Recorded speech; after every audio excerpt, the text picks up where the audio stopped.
नमस्कार दोस्तों, स्वागत है आप सभी लोगों का हमारे YouTube चैनल पर। हम अपने इस YouTube चैनल पर आपके जीएस या जो जीके से संबंधित चीजें हैं वो लेकर उपस्थित होते हैं। जैसे कि आप जनरल स्टडी जो आप यूपीएससी या यूपीपीसीएस के एग्जाम में पढ़ते हैं उसके लिए हम लोग एनसीईआरटी को लेकर चल रहे हैं।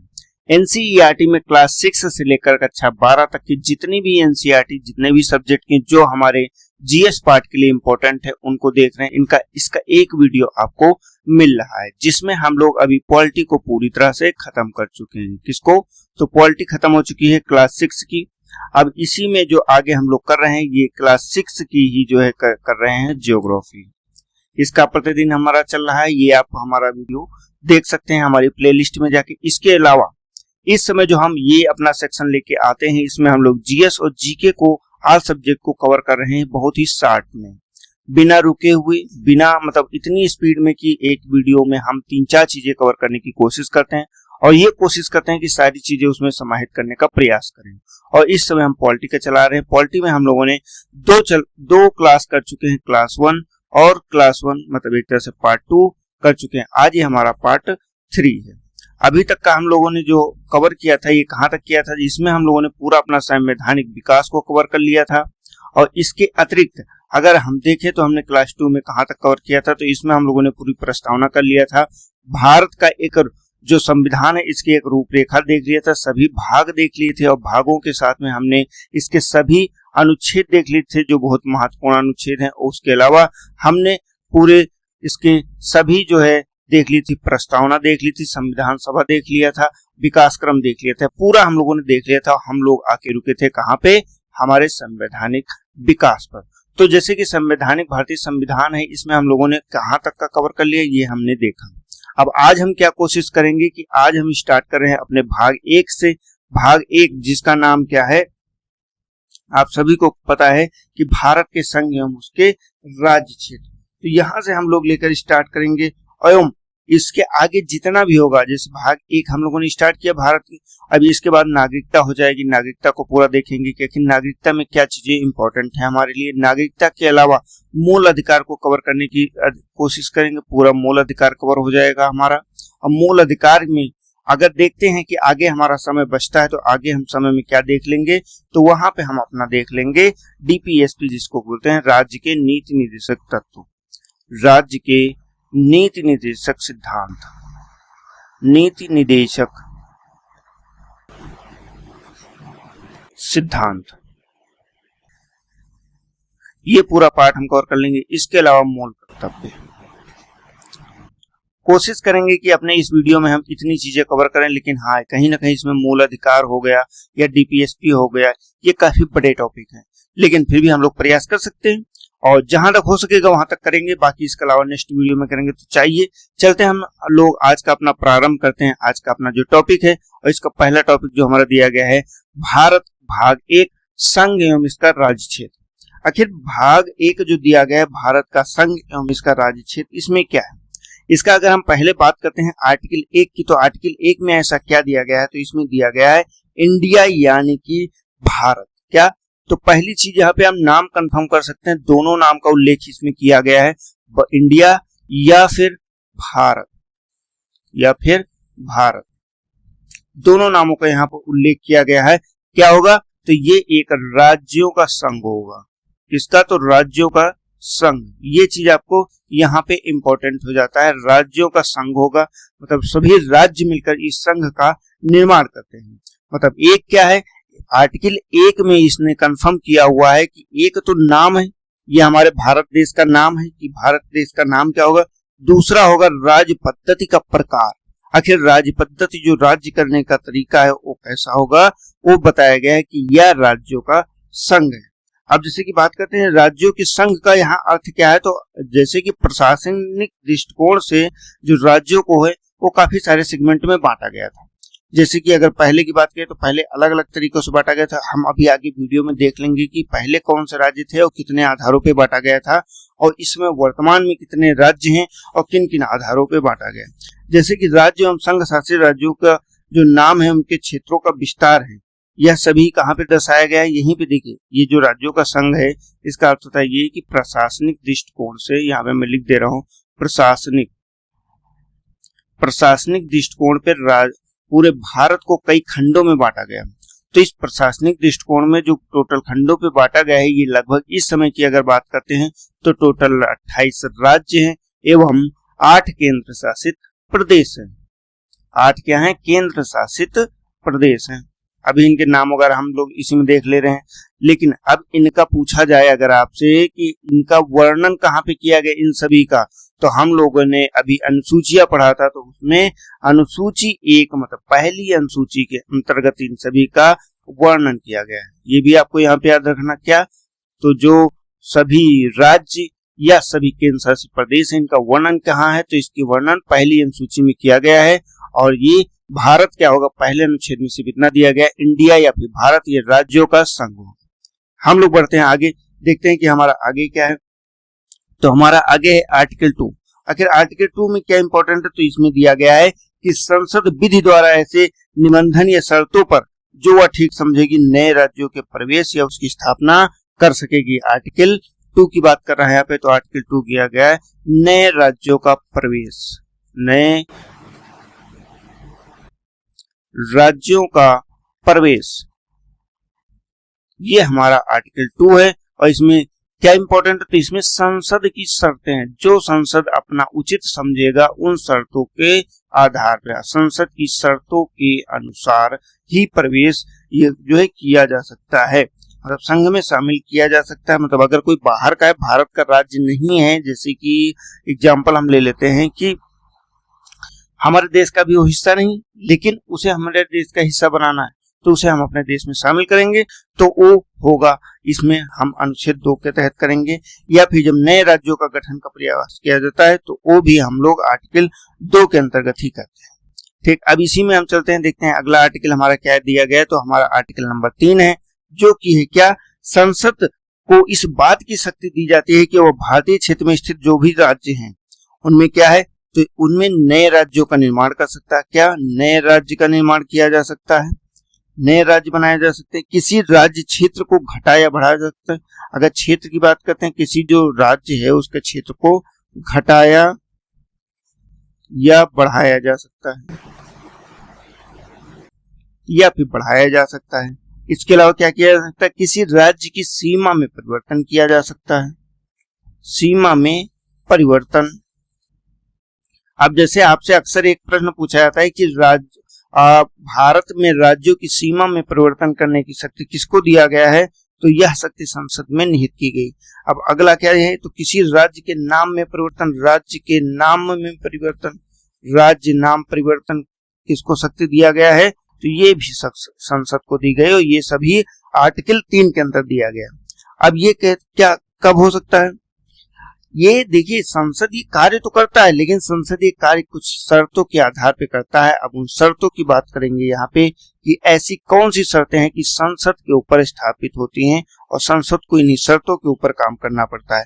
पहला है कि वह जितने भी परिवर्तन है इसके लिए अध्यादेश जो है राष्ट्रपति जो होता है, राष्ट्रपति की पूर्व अनुमति की आवश्यकता होती है। राष्ट्रपति की पूर्व अनुमति चाहिए भैया, ये पहली शर्त हो जाती है कि इसमें आपको पूर्व अनुमति, पूर्व मंजूरी लेनी पड़ती है, उसके बाद ही संसद में पेश किया जा सकता है। ये जो विधेयक होता है इसको, या जो बिल होता है, इन सभी से संबंधित बिल को तभी पर किया जा सकता है जब राष्ट्रपति की पूर्व अनुमति। अच्छा, यहाँ से एक चीज और स्पष्ट है कि जिन भी विधेयक पर राष्ट्रपति अपनी पूर्व अनुमति देता है, उन विधेयक पर राष्ट्रपति कभी भी अपनी अंतिम मोहर या अपने हस्ताक्षर करने से नहीं भाग सकता, या उस पर कोई भी कहते हैं जैसे पॉकेट वीटो ये सब नहीं होता, वो जो है उस पर सिग्नेचर उसको करना पड़ता है।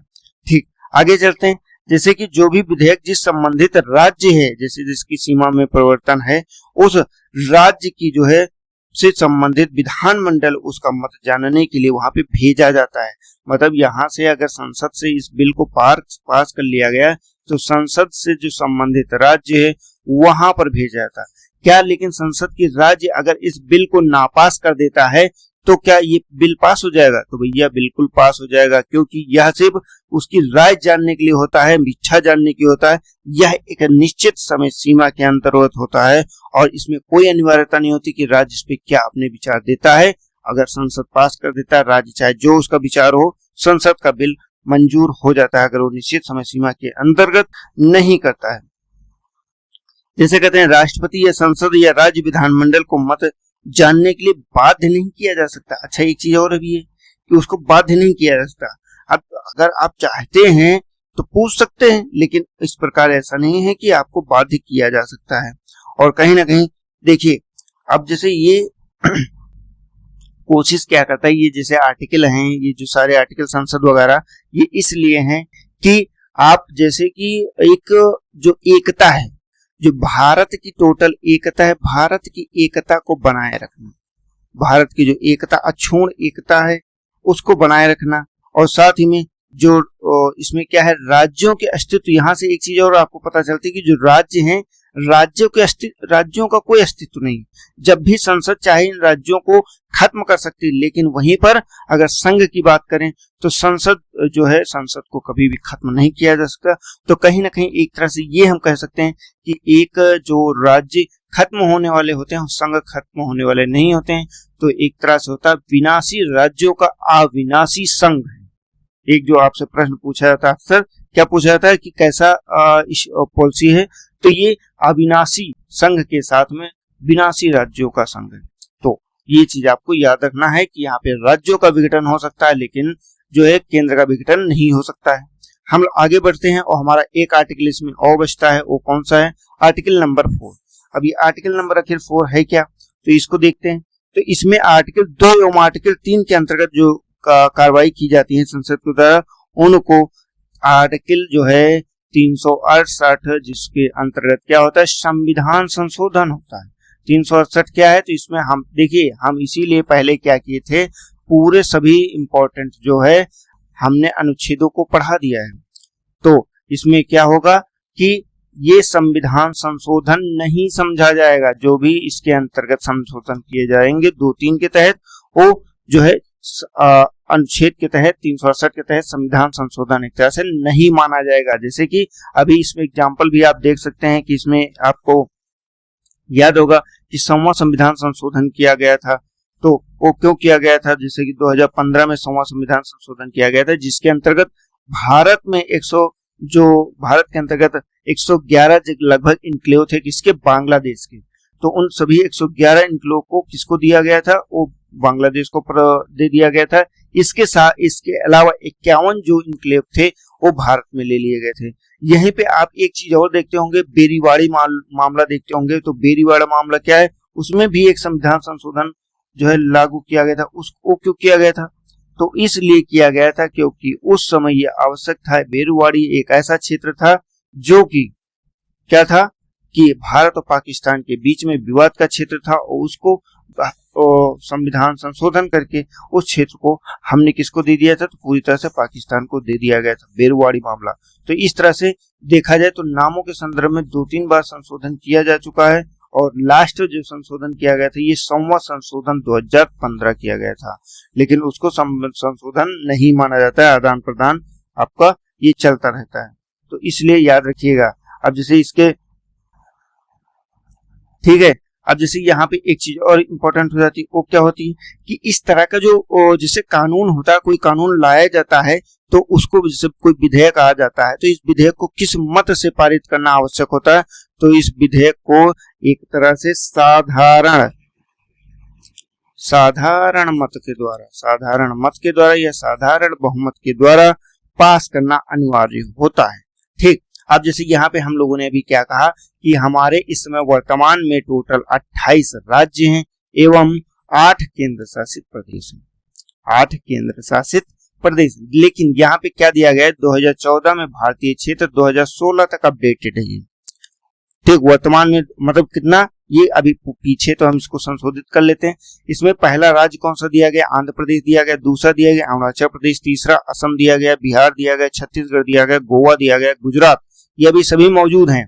ठीक, हरियाणा दिया गया, हिमाचल प्रदेश दिया गया, जम्मू कश्मीर ये आपका हो जाता है जिसको जो है खत्म कर दिया गया। इसके स्थान पे इसको तोड़कर दो खंडे में इसको विभाजित कर दिया गया। एक कर दिया गया लद्दाख, क्या कर दिया गया, तो एक में लद्दाख कर दिया गया और दूसरा जो बनाया गया है जम्मू कश्मीर को ही, तो इसमें जम्मू कश्मीर को कर दिया गया। ठीक, जम्मू कश्मीर को कर दिया गया।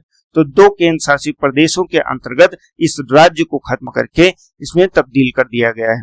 तो ये एक आपका जो है ये क्या हो जाएगा, ये यहाँ पे कट हो जाएगा, तो एक कम हो जाएगा, तो टोटल 29 दिए गए, तो टोटल 28 बचेंगे, तो 28 राज्य हो जाते हैं। ठीक, अगला झारखंड हो गया, कर्नाटक है, केरल है, मध्य प्रदेश है, महाराष्ट्र है, मणिपुर है, मेघालय, मिजोरम, नागालैंड, उड़ीसा, पंजाब, राजस्थान, सिक्किम, तमिलनाडु, तेलंगाना, त्रिपुरा, उत्तराखंड, उत्तर प्रदेश और पश्चिम बंगाल।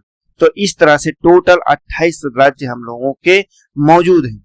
अब जैसे वहीं पे हम बात करते हैं अन्य की, तो अन्य में क्या है, तो अन्य केंद्र शासित हो जाता है जिसमें अंडमान एवं निकोबार द्वीप समूह हो जाता है, चंडीगढ़ हो जाता है, दादरा एवं नागर हवेली हो जाता है, दमन द्वीप हो जाता है, दिल्ली का राष्ट्रीय राजधानी क्षेत्र होता है, लक्षद्वीप होता है, पौंडीचेरी होता है, और वहीं पे क्या लद्दाख एवं जम्मू कश्मीर। तो इस तरह से तो 7 दोनों हो जाएंगे, लेकिन हमने यहाँ पे कितना बताया था, 8 बताया था। तो यहाँ पे भैया इन दोनों को मिक्स कर दिया गया है, दादरा नागर हवेली एवं दमन दीव को मिक्स करके एक स्टेट के रूप में, एक केंद्र शासित प्रदेश के रूप में बना दिया गया है। तो इसीलिए आपको ये भी याद रखना है। ठीक, ये बहुत मोस्ट इंपोर्टेंट। तो टोटल 28 राज्य एवं केंद्र शासित प्रदेश 8 हैं, जो इस समय आपको याद रखना है। कहाँ पे क्या तब्दील किया गया ये में भी मैंने आपको बता दिया है, ये चीजें आपको याद रखनी है। अब जैसे बात करते हैं कि भारत में जो शासन व्यवस्था है जब स्टार्टिंग हुई थी, जैसे कि जब 1947 में हमारा देश आजाद होता है, तो 1947 में देश आजाद होने के बाद कितने आखिर स्टेट थे और कितने राज्य थे, तो लगभग उस समय 552, कितनी, तो 552 देशी रियासतें थी। कितनी, तो 552 देशी रियासतें थे। उन सभी रियासतों को मिलकर टोटल कितने लगभग देश कितने राज्य बनाए गए थे, ये सभी चीजें हम देखेंगे।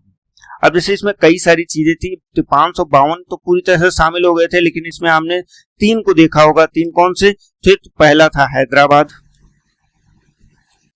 हैदराबाद हो जाता है। हैदराबाद के बाद क्या हो जाएगा, तो जूनागढ़ हो जाएगा आपका, जूनागढ़ हो जाता है। इसके बाद क्या होता है, इसके बाद कश्मीर था। तो ये 3 ऐसे जो है देशी रियासतें थी जो भारत में मिलने के लिए तैयार नहीं थे, और इन पे कहीं ना कहीं कोई ना कोई कार्रवाई किया जाता था। जैसे कि हैदराबाद की बात करते हैं, तो यहाँ पे पुलिस कार्रवाई की गई थी, पुलिस कार्रवाई करके भारत में शामिल किया गया था। जूनागढ़ की बात करते हैं, तो जूनागढ़ पे जनमत संग्रह हुआ था, जनमत संग्रह, उसमें भारत में विलय की बात की गई थी। कश्मीर की बात करते हैं, तो जो यहाँ के राजा हैं, इन्होंने, राजा हरि सिंह, उन्होंने इस पे विलय पत्र पर सिग्नेचर किया था, और विलय पत्र के द्वारा भारत में सम्मिलित इसको किया गया था। तो ये इस तरह से आपको याद रखना है। अब जैसे कि बात करते हैं 1950 के संविधान में, जब भारतीय संविधान लागू हुआ था, तो भारतीय संघ एवं राज्यों को कई सारे वर्गों में बांटा गया था। जैसे कि किन किन वर्गों में, तो इसमें वर्ग थे भाग का, ठीक, भाग खा, और वहीं पे भाग गा, और कहीं ना कहीं आगे एक भाग और बनाया गया था, इसको बोलते थे भाग घा। तो पहले क्या था, स्टार्टिंग में जब संविधान लागू हुआ था, तो संविधान लागू होने पर पूरे इस आपका जो पूरा क्राइटेरिया था उसमें इस तरह से बांटा गया था, और ये सभी की संख्या टोटल कितनी थी, तो इन सभी की संख्या मिला के टोटल 29 थी। 29 जो है राज्यों में बांटा गया था। तो ये भी आपको याद रखना। इसी के संदर्भ में अगर आप बहुत अच्छे देखेंगे, तो इसमें कई सारी समितियों का भी गठन किया गया था। अब जैसे कि पहला क्या था, तो पहला राज्य के पुनर्गठन से संबंधित संसद की शक्ति के संदर्भ में क्या किया गया था, तो एक समिति लाई गई थी, जिसको क्या बोलते हैं हम लोग, आपको याद होगा, जैसे कि फजल अली आयोग हो गया, जिनका काम क्या था कि 1853 में लाया गया था कि भाषा के आधार पे बनाया जाए कि ना बनाया जाए, ये चीजें वहां पे थी। अच्छा, यहाँ पे हम लोग एक चीज और देख ले रहे हैं, जो हमने अभी भाग का, भाग खा, भाग गा और भाग घा को बताया है, तो 1950 में किन किन राज्यों को किन किन में रखा गया, ये एक तरह से ये दिया गया है। ये यहाँ पे आपको देख लेना। जैसे भाग का में असम, बिहार, बम्बई, मध्य प्रदेश, मद्रास, उड़ीसा, पंजाब, संयुक्त प्रांत, पश्चिम बंगाल। वही भाग खा में क्या, हैदराबाद, जम्मू कश्मीर, मध्य भारत एवं मैसूर, पटियाला एवं पूर्वी राज्य। अच्छा, इन सभी को क्या किया गया था, जब इन सभी को कन्वर्ट किया गया था किस में, 1956 के भारतीय राज्यों में, और यहाँ पे दो राज्य दो भागों में बांटा गया। पहला केवल था क्या, राज्य, और दूसरा था संघ केंद्र शासित प्रदेश। मतलब जो पीछे दी गई लिस्ट है, इतने जो भाग दिए गए थे, इन भागों में बदल दिया गया, और इन भागों को हटाने के बाद में हम लोगों ने क्या किया था, तो इसके आधार पे हम लोगों ने गठन किया था इतने सारे राज्यों का। ठीक, अब ये अच्छा किया किसके आधार पे गया था, तो ये किया गया था फजल अली आयोग के आधार पर। उन्होंने जो जो सिफारिशें की थी उसके आधार पे इसको बांटा गया था। जैसे देश की, जिसका मतलब उद्देश्य क्या था, तो उद्देश्य था देश की एकता सुरक्षा को बनाए रखना, और वहीं पे भारतीय एवं सांस्कृतिक, जो भाषाई एवं सांस्कृतिक एकरूपता है उसको भी बनाए रखना। अब इसमें भाषा को भी ध्यान दिया गया था। वित्तीय, आर्थिक एवं प्रशासनिक तर्क भी प्रदान किए गए थे, तो ये भी आपको याद रखना है आपको। ठीक है, इसी में जैसे कि एक चीज आपने और देखा होगा कि भाषा के आधार पर जो राज्यों की मांग है उसको लेकर एक पोट्टी श्री रामालू, जो 56 दिनों का आमरण किया था, किस कौन, इनका नाम आपको याद रखना, पोट्टी श्री रामुलू, ये हैं जिन्होंने 56 दिन का अपना कितना 56 दिन का आमरण अनशन किया था। क्या, भाषा। ये कब किया था, तो ये अक्टूबर 1953 में, सॉरी दोस्तों 1953 है, अक्टूबर 1953 में इस आंदोलन किया था। इसमें इनको भूख हड़ताल पे इनकी 56 दिन बाद जो है इनकी डेथ हो गई थी। इसके बाद ही जो है इन राज्यों का 56 में इन राज्यों का गठन किया गया था, और ये आपको याद रखना, पूरी तरह से याद रखना। हम लोग अब बढ़ते हैं आगे, देखते हैं कि हमारा आगे क्या सिस्टम है। जैसे कि आपको एक चीज याद होगा कि सिक्किम को जैसे कि क्या था, पहले सिक्किम 1947 तक भारत का एक शाही राज्य था। बाद में क्या हुआ कि जब भारत सरकार ने बनाया तो इसके रक्षा एवं विदेश मंत्रालय संचार का उत्तरदायित्व था, लेकिन ये पूरा राज्य भारत का नहीं था। लेकिन 1974 में मैं किसकी बात कर रहा हूं, तो सिक्किम की बात यहाँ पे कर रहा हूं, सिक्किम की बात कर रहा हूं। 1974 में क्या हुआ कि 35वां संविधान संशोधन अधिनियम 1974 लागू किया गया। उसके अनुसार यहाँ पे पूरी तरह से भारत का हिस्सा हो गया, ये भारत का राज्य बना दिया गया। भारत का राज्य किस संविधान संशोधन अधिनियम के अंतर्गत, तो 35वां संविधान संशोधन अधिनियम के अंतर्गत इसको बनाया गया। तो ये भी आपको एक तरह से याद रखना है। ठीक है दोस्तों, तो हम लोगों ने अपना पूरा टोटल देख लिया है कि जैसे क्या क्या क्षेत्र थे और क्या क्या इसमें जो है टोटल अपडेटेड भी देख लिया है कि कौन कौन से राज्य हैं, किन किन आधारों पर था। हम एक बार इस पे दृष्टि डाल लेंगे, जो हमारे मतलब सभी अनुच्छेद हैं, भाग 1, ये भाग 1 है। भाग 1 में कौन कौन से अनुच्छेद दिए गए हैं उनके बारे में देख ले रहे हैं। पहला अनुच्छेद दिया गया संघ एवं इसका क्षेत्र एवं इसका नाम है, भारत का इंडिया जो है नाम है। दूसरे पे चलते हैं तो नए राज्यों का नामांकन एवं स्थापना के बारे में बताया गया है। 2A पे बात करते हैं तो सिक्किम संघ के साथ संबंध जो निरसत, ये अब खत्म कर दिया गया है, जो सिक्किम के राज्यों के साथ किया गया था। अनुच्छेद 3 पे चलते हैं तो नए राज्यों की स्थापना के बारे में कहता है। वहीं पे मौजूदा राज्यों एवं क्षेत्रफल, सीमा एवं नामों में परिवर्तन के बारे में करता है। अनुच्छेद 2 एवं 3 के अंतर्गत बनाए गए कानून, जिसके द्वारा पहली एवं चौथी अनुसूची एवं पूरक अनुषंगिक या अनुवर्ती जो मामले हैं उनको संशोधन किया जा सकता है, इसके बारे में बताया गया है। तो ये हमारे लिए पूरा कंप्लीट हो जाता है क्या, भाग 1, जिसका नाम था संघ एवं इसके राज्य क्षेत्र। अब हम लोग दूसरे अपने टॉपिक पे चलते हैं। हमारा दूसरा टॉपिक जो है भारत की नागरिकता। अब भारत की नागरिकता के संदर्भ में मैं आपको एक चीज पहले भी अवगत करा देना चाहूं कि ये नागरिकता के बारे में देखिए भाग 2 में चर्चा की गई, और इसमें आर्टिकल कितने हैं, अगर हम इसके आर्टिकलों की बात करें तो 5 से लेकर 11 तक का है। अब इसमें नागरिकता आखिर होती क्या है, नागरिकता होती है किसी राज्य की आपकी पहचान। जब आपको राज्य किसी अपने यहाँ की पहचान देता है तो आपको वहां की नागरिकता मिलती है। आप जब तक आपको कहीं की नागरिकता नहीं मिली होती, मतलब उस राज्य की पहचान आपको नहीं दी गई, एक तरह से उस राज्य द्वारा आपको आपका नाम दिया जाता है। जैसे कि अब ये की आवश्यकता क्यों पड़ती है, जैसे कि कुछ हमारे मित्र राष्ट्र होते हैं, कौन, तो कुछ मित्र राष्ट्र होते हैं, वहीं पर कुछ होते हैं हमारे दुश्मन राष्ट्र या शत्रु राष्ट्र की बात कर लेते हैं। ठीक, लेकिन एक जो हमारे यहाँ के स्वयं के निवासी होते हैं तो ये क्या है, इनको तो हम कुछ अधिकार दे सकते हैं, लेकिन क्या इनको दे सकते हैं? नहीं दे सकते। तो इसी तरह से इन सभी की पहचान के लिए क्या होता है कि हमारे जो नागरिकता है उसको लाया जाता है, और भारत के जो व्यक्ति हैं, जैसे कि मित्र राष्ट्र में कोई व्यक्ति हमारे यहाँ से जाता है तो उसको जो अगर बताया जाता है कि भारत के व्यक्ति हैं तो उसको जो है एक सम्मान स्वागत किया जाता है, या फिर उनको जो है अन्य चीजें किया जाता है।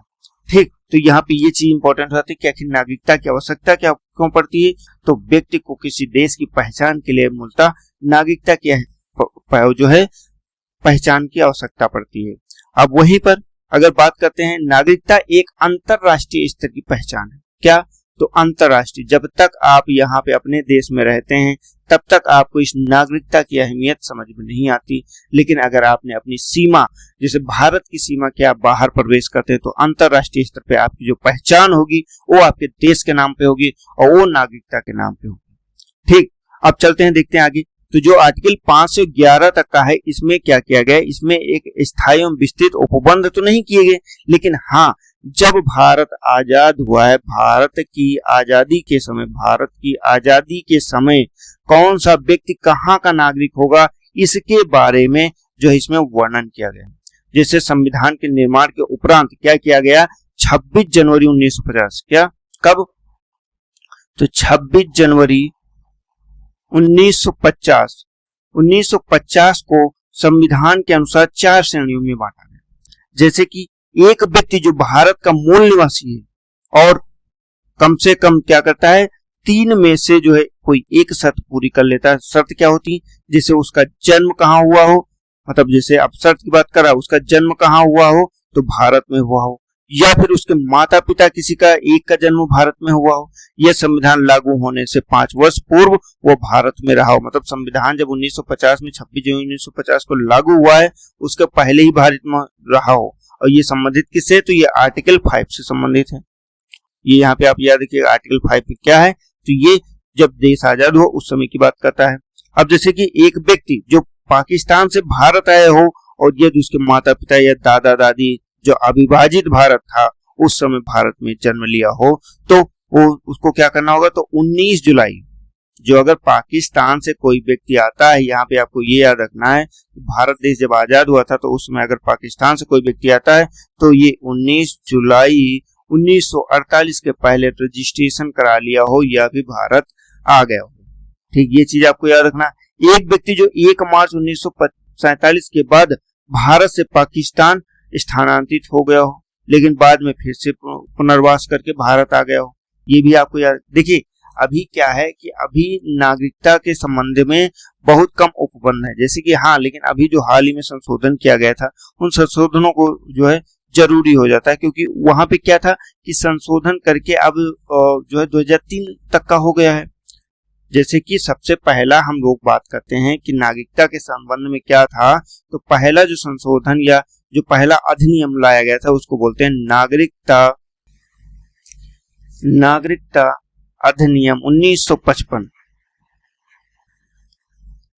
अधिनियम 1955 ये हमारा पहला अधिनियम था। इसी अधिनियम के तहत भारत में नागरिकता को रेगुलेट किया जाता था। अब जैसे कि इसमें मुख्यतः आधार क्या दिए गए थे, इसके आधार पे क्या था कि एक था जन्म के आधार पे आप नागरिकता ले सकते हैं, दूसरा क्या दिया गया था, वंशानुगत के आधार पे आप नागरिकता ले सकते हैं, तीसरा क्या दिया गया था, ये पंजीकरण के द्वारा आप ले सकते थे।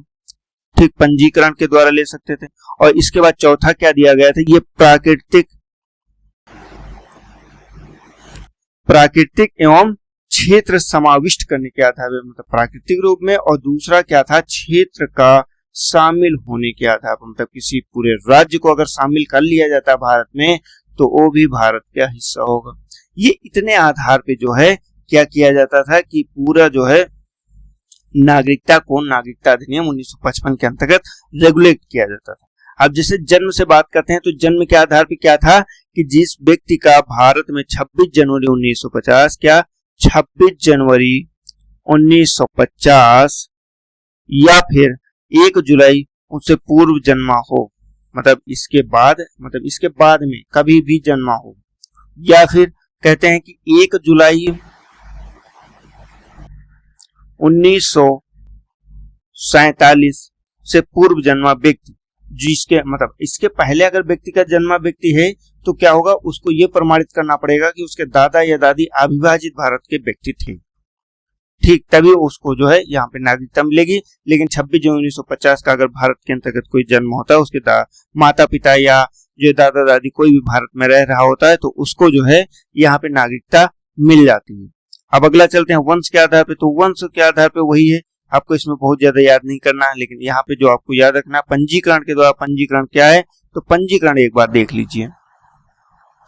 पंजीकरण के अंदर भारतीय मूल का कोई भी व्यक्ति जो नागरिकता प्राप्त के लिए आवेदन देने के पहले 7 वर्ष तक का भारत में रहा हो, ये भारतीय मूल के व्यक्तियों की बात कर रहा है। मतलब भारत का जैसे कोई व्यक्ति हो जाकर विदेश में रहने लगता है, इसका पुनः वापस आता है, भारत की नागरिकता की आवेदन करता है, तो उसके पहले 7 वर्ष उसको यहाँ पे रहना पड़ता है, ठीक। अब जैसे किसी व्यक्ति ने जो भारत के नागरिक से विवाह कर लिया हो, उसके लिए भी क्या है, तो उसके लिए भी 7 वर्ष है। जैसे आप लोगों ने देखा होगा बहुत ज्यादा मुद्दा चलता था सोनिया गांधी जी का, तो वो यही है कि अगर वो चाहें तो भारत की नागरिकता ले सकती हैं, क्योंकि उन्होंने जो है हमारे यहाँ राजीव गांधी से उन्होंने शादी की थी, इसके बाद जो है उन्होंने अभी तक का नागरिकता जैसे नहीं ली थी, तो इसलिए ये चीज यहाँ पे इम्पोर्टेंट हो सकती है कि भारत में शादी करके आई है और अगर 7 वर्ष रह लेती हैं तो जो है वो हो जाएगा। अब जो प्राकृतिक या क्षेत्र समाविष्ट क्या है, तो इसमें प्राकृतिक रूप से देखें तो केंद्र सरकार से कोई भी आवेदन अगर व्यक्ति प्राप्त होता है तो प्राकृतिक रूप से भी शामिल किया जा सकता है। और क्षेत्र, जब कोई पूरा क्षेत्र जैसे समझौता कर लिया जाता है, पूरे क्षेत्र को समाविष्ट कर लिया जाता है, तो वो यहाँ पे इम्पोर्टेंट हो जाता है। अच्छा, एक चीज यहाँ पे और आता है, अब जैसे कि नागरिकता की प्राप्ति तो हो गई, क्या नागरिकता की को त्यागा भी जा सकता है? अगर स्वैच्छिक रूप से देखा जाए तो स्वैच्छिक रूप से भारत में नागरिकता को त्यागने का कोई भी प्रावधान नहीं किया गया है।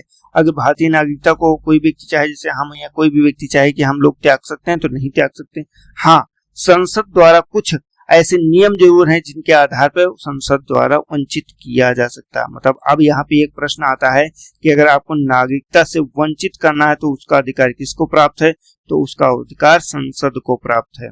अब ये क्या है, जैसे कि किसी व्यक्ति ने अन्य देश की नागरिकता को ग्रहण कर लिया हो या शत्रु देश की मदद किया हो, तो इस तरह से जो है कुछ ऐसे होते हैं जो संविधान के प्रति अनादर वगैरह व्यक्ति किया हो, तब उस व्यक्ति को यहाँ से वंचित किया जा सकता है। तो ये सारे आपके जो है मुख्यतः नागरिकता अधिनियम से संबंधित थे। अब जैसे यहाँ पे एक चीज हम और आपको दिखाना चाहेंगे कि नागरिकता अधिनियम 1955 जो हम लोगों ने अभी यहाँ पे डिस्कस कर रहे थे, इसके अंतर्गत नागरिकता अधिनियम 1955 में लागू होने के बाद ये अभी तक का इतने संशोधन किए जा चुके हैं। क्या क्या किया गया, नागरिकता संशोधन अधिनियम 1957 किया गया, या फिर देखिए निरस्त है, ये निरस्त किया गया है। संशोधन अधिनियम 1960 है, नागरिकता संशोधन अधिनियम 1985 है, 1986 है, 1992 है, 2003 है, 2005 है, इसका 2015 है।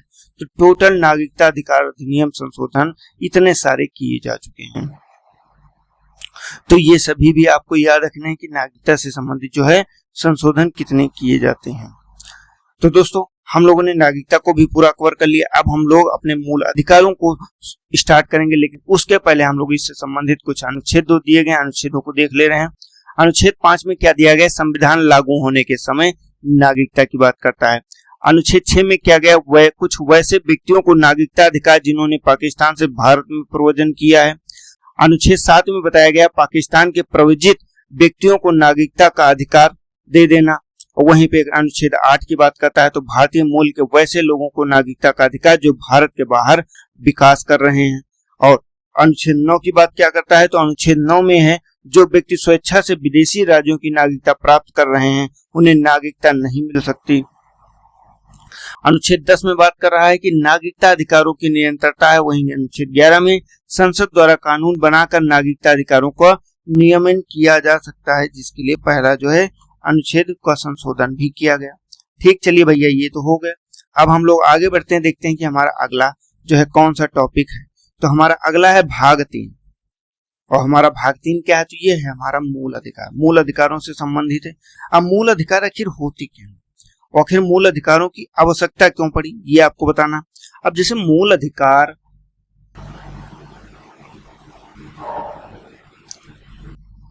मुख्यतः अगर सबसे पहले शामिल किया गया था तो ये अमेरिकी संविधान के अंतर्गत शामिल किया गया था।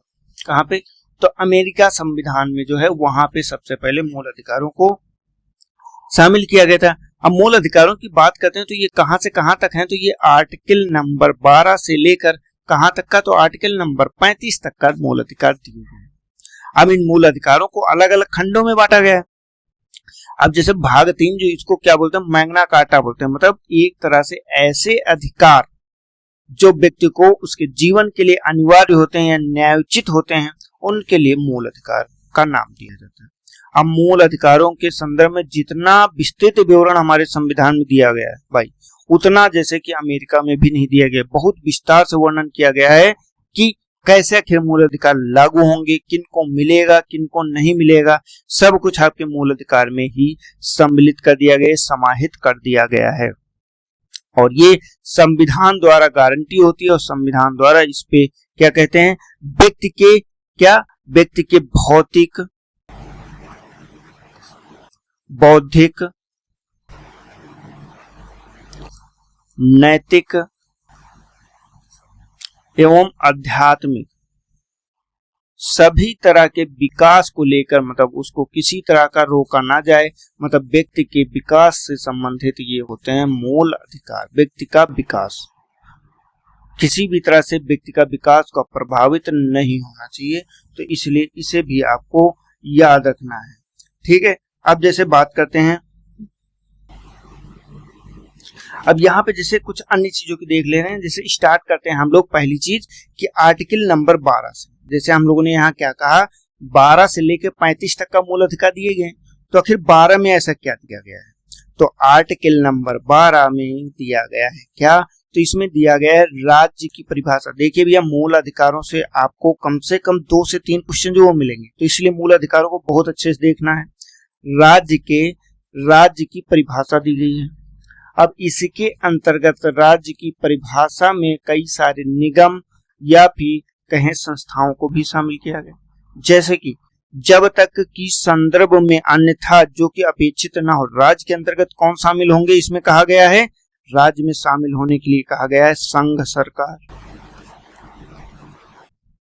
मतलब अगर संसद कोई संशोधन नहीं करती है तो संघ सरकार या फिर जिसको हम लोग बोलते हैं संसद, ये राज्य में शामिल होगा। वहीं पे राज्य सरकार या फिर इसको बोलते हैं विधानमंडल, ये भी पूरी तरह से शामिल होगा। इसके अलावा हम बात करते हैं अगर राज्य के भीतर या भारत सरकार द्वारा नियंत्रण के अधीन सभी स्थानीय एवं अन्य प्राधिकारी, मतलब जो है सरकार के नियंत्रण के प्राधिकारी, सरकार के नियंत्रण में प्राधिकारी, चाहे वो भारत में हो या फिर भारत से बाहर हो, लेकिन अगर वो भारत के सरकार के नियंत्रण में है तो वो भारत सरकार के राज्य की परिभाषा के अंतर्गत आते हैं। अब प्राधिकारी से यहाँ पे जो प्राधिकारी शब्द दिया गया है, इस प्राधिकारी शब्द से क्या तात्पर्य होता, मैं प्राधिकारी शब्द की बात कर रहा हूं। तो भैया प्राधिकारी ऐसा व्यक्ति या निकाय जो विधि विधि के द्वारा या उपविधि के द्वारा या फिर आदेश के द्वारा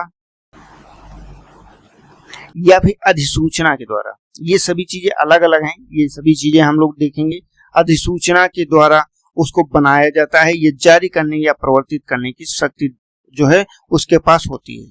मतलब कोई विधि बना सकता है, कोई उपविधि बना सकता है, या आदेश दे सकता है, या अधिसूचना दे सकता है, या जारी कर सकता है, या बनाया जाता है, तो उसको क्या कहते हैं, हम लोग प्राधिकारी का सेंस लगाते हैं। मतलब राज्य के अंतर्गत ये सभी के ऊपर मूल अधिकार। तब यहाँ पे आर्टिकल 12 को इसलिए बताया गया, राज्य की परिभाषा को इसलिए बताया गया कि इन सभी को इसके लिए जिम्मेदार ठहराया जाता है कि मूल अधिकारों की जिम्मेदारी, रखवाली की जिम्मेदारी एवं उसको लागू करने की जिम्मेदारी इन सभी की होती है। ठीक, ये हम लोगों ने आर्टिकल नंबर 12 देख लिया। अब हम लोग चलते हैं किस पे, जो इसका आखिरी मतलब आगे का आर्टिकल है, आर्टिकल नंबर 13। अभी तो हम लोगों ने मूल अधिकार में सिर्फ प्रवेश किया है। अब मूल 13 क्या होता है, जैसे कि 13 आपको एक तरह से, जो सबसे पहली चीज तो यहाँ पे आप ये समझ लीजिए, आर्टिकल 13 इसके अंतर्गत कहा गया है कि मूल अधिकार के अंतर्गत या मूल अधिकारों से असंगत ये शब्द यहाँ पे बहुत इंपॉर्टेंट है। असंगत मतलब मूल अधिकार से कोई व्यक्ति असंगत ही या फिर उनको क्या करता है, अल्पीकरण करता है। अल्पीकरण क्या होता है? अल्पीकरण मतलब होता है छोटा कर देना। अल्पीकरण कर रहा है, करने वाली जितनी भी विधियां हैं वो सभी शून्य होंगी। वो सभी क्या होंगी? उस सीमा तक शून्य होंगी जहां तक वो मूल अधिकार से असंगत हैं या फिर मूल अधिकार से को अल्पीकरण करता है, ये छोटा करता है। तो ये, और यहाँ पे एक चीज हो रहा है कि यहाँ पे ऐसी समस्त विधियां क्या होंगी? न्यायिक पुनर्विलोकन कर सकती हैं। मतलब जो उच्चतम न्यायालय है वो इसका क्या कर सकती है? न्यायिक समीक्षा की जा सकती है, जुडिशियल रिव्यू। तो यहाँ पे एक चीज समझ लीजिए कि सुप्रीम कोर्ट जो है, सुप्रीम कोर्ट को न्यायिक समीक्षा या न्यायिक जुडिशियल रिव्यू की शक्ति कहाँ से मिलती है? तो ये आर्टिकल नंबर 13 से जो है इसको मिलती है। आर्टिकल 13 से जुडिशियल रिव्यू की सब शक्ति, जुडिशियल रिव्यू, यहाँ पे न्यायिक समीक्षा इसको बोलते हैं, न्यायिक समीक्षा। ठीक, न्यायिक समीक्षा की शक्ति किसके अंतर्गत मिलती है? तो आर्टिकल 13 के अंतर्गत मिलती है। ये चीज याद रखिएगा। एक चीज और है, इसमें जो है क्या है, आर्टिकल 13 में कई सारी चीजें वर्णित की गई, जैसे विधि की परिभाषा भी दिया गया कि आखिर विधि क्या है। तो इसमें क्या है, एक स्थायी विधियां, जैसे स्थायी विधि की बात करता है तो स्थायी विधि क्या होती है? स्थायी विधि, स्थायी विधि के अंतर्गत संसद या फिर राज्य विधानमंडल के द्वारा जो विधियां बनाई जाती हैं उनको स्थायी विधि कहते हैं। वहीं पे अस्थायी विधियों की बात करते हैं। अगर अस्थायी विधियों की बात कर ले हम लोग, अस्थायी विधियां, तो अस्थायी विधियां होती हैं राज्यपाल या राष्ट्रपति, मतलब राष्ट्रपति जो अध्यादेश जारी करने की शक्ति होती है, जैसे कि अनुच्छेद 123 के अंतर्गत जो अध्यादेश जारी करने की शक्ति होती है वो किसके पास होती है? तो वो राष्ट्रपति के पास होती है। ठीक, आगे चलते हैं। आगे क्या होता है? प्रत्यायोजित विधान, प्रत्यायोजित विधान। तो ये क्या होता है? जब कार्यपालिका मतलब से संसद हो गया या राज्य विधानमंडल हो गया, वो कुछ कार्य करने की शक्ति किसी और को ट्रांसफर करता है तो उसे प्रत्यायोजित शक्ति कहते हैं। ठीक है, अगला है क्या? विधि के गैर विधायी स्रोत, जैसे कि विधि का पद रखने वाली रूढ़ या प्रथा। कुछ सारी रूढ़ियां भी ऐसी होती हैं जो, जैसे कि हिंदू धर्म हुआ या मुस्लिम धर्म हुआ, कि उनकी रूढ़ या प्रथा भी जो है एक तरह से विधि की ही शक्ति रखती है। तो ठीक है, अगला क्या है? अगला है संवैधानिक संशोधन। संवैधानिक संशोधन, देखिए अब ये सारी चीजों का यहाँ वर्णन करने की आखिर आवश्यकता क्या पड़ी? तो आवश्यकता भैया इसलिए पड़ी कि अगर देखिए इसमें से कोई भी विधि है और वो किसी भी मूल अधिकार को, मान लीजिए मूल अधिकार है, मूल अधिकार को क्या कर देती है? तो उसको सीमित कर देती है या फिर आपका असंगत हो जाते हैं तो उसको शून्य घोषित हो जाएगी, स्वतः ही शून्य घोषित हो सकती है, या फिर सुप्रीम कोर्ट इसी आर्टिकल के तहत न्यायिक समीक्षा कर सकता है। ठीक, देखिए मूल अधिकारों की रक्षा करने के लिए या रिट जारी करने के लिए आपको आर्टिकल 32 दिया गया। यहाँ पे ये दो डाउट क्लियर कर लीजिएगा। आर्टिकल 32 दिया गया है जिसके अंतर्गत क्या कर सकते हैं कि वो रिट जारी कर सकती है सुप्रीम कोर्ट, लेकिन जो उसकी जुडिशियल रिव्यू या जो न्यायिक समीक्षा कर सकती है वो आर्टिकल 13 के अंतर्गत कर सकती है, वो 32 के अंतर्गत नहीं कर सकती। 32 के अंतर्गत ये देखेगी आप उसमें जाएंगे, आपको जाने का अधिकार दिया गया है, उसके आधार पर 5 तरह की रिट जारी करने का अधिकार दिया गया है, लेकिन ये विधि कितनी सही है कितनी गलत है इसको कैसे देखेगी? तो ये देखेगी आर्टिकल 13 के अंतर्गत। ठीक है, हम लोग बढ़ते हैं अब आगे कुछ अन्य चीजों की देखते हैं कि आखिर अन्य चीजों में मूल अधिकारों की आवश्यकता क्यों पड़ी। हम अब यहाँ पे बात कर रहे हैं मूल अधिकारों की आवश्यकता के बारे में। मूल अधिकार, देखिए ये हमारा सबसे इंपॉर्टेंट टॉपिक है, तो थोड़ा सा स्लो चलेंगे, भले एक टॉपिक हमारा कम हो। मूल अधिकार की आवश्यकता की बात करते हैं तो देखिए राजनीतिक लोकतंत्र के आदर्शों की स्थापना करने के लिए पहली चीज तो आदर्श की स्थापना किसकी? तो लोकतंत्र की। मैं पूरी चीज लिख नहीं रहा हूं, मैं पूरी चीज बोल दूंगा कि राजनीतिक लोकतंत्र के आदर्शों की स्थापना के लिए, वहीं पे कानून की सरकार बनाना, जैसे कि व्यक्ति की सरकार होती है तो इसीलिए कानून की सरकार बनाना, राज्य की शक्ति को मर्यादित करना, मतलब क्या? यहाँ पे आदर्श हो गया पहला। दूसरा हो जाएगा कानून की सरकार।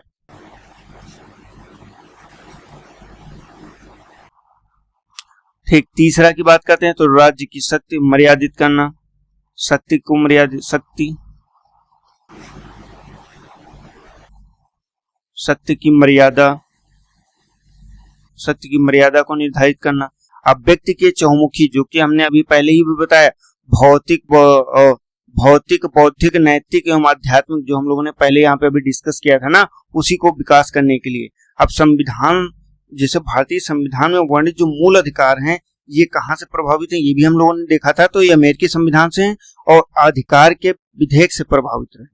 ठीक, तो अब जैसे भाग 3 को मूल अधिकारों को संविधान द्वारा गारंटी एवं सुरक्षा प्रदान की गई सुप्रीम कोर्ट को, ये भी हम लोगों ने देख लिया, ये आवश्यकताएं हैं। अब विशेषताओं की बात करते हैं। ठीक, अब विशेषता देख ले रहे हैं कि आखिर मूल अधिकारों की विशेषताएं क्या हैं हमारे भारत में। जैसे कि मूल अधिकारों को उनमें सिर्फ कुछ नागरिकों के लिए हैं, बल्कि कुछ अन्य सभी व्यक्तियों के लिए। हाँ, ये चीज है कि कुछ क्या है, कुछ जो मूल अधिकार हैं ये हमारे ओनली नागरिक के लिए हैं, और कुछ क्या है, कुछ जो है सभी व्यक्तियों के लिए, कोई भी विदेशी भी व्यक्ति है उसके लिए भी, सभी के लिए। ये क्या है, अगला क्या है, ये वाद योग्य है, मतलब कोर्ट में इसको ले जाया जा सकता है, अगर कोई लागू नहीं हो रहा है तो वाद योग्य है। और ये आर्टिकल अब यहाँ पे 32 लागू होता है। देखिए, वाद योग्य है, अगर आप कंप्लेन करते हैं तो वहां पे वाद क्या होगा, 32 लागू होगा। लेकिन अगर किसी संशोधन या किसी विधि या किसी चीज को कोर्ट देखती है कि ये सही है या गलत है, तो जुडिशियल वो आर्टिकल 13 के अंतर्गत करती है।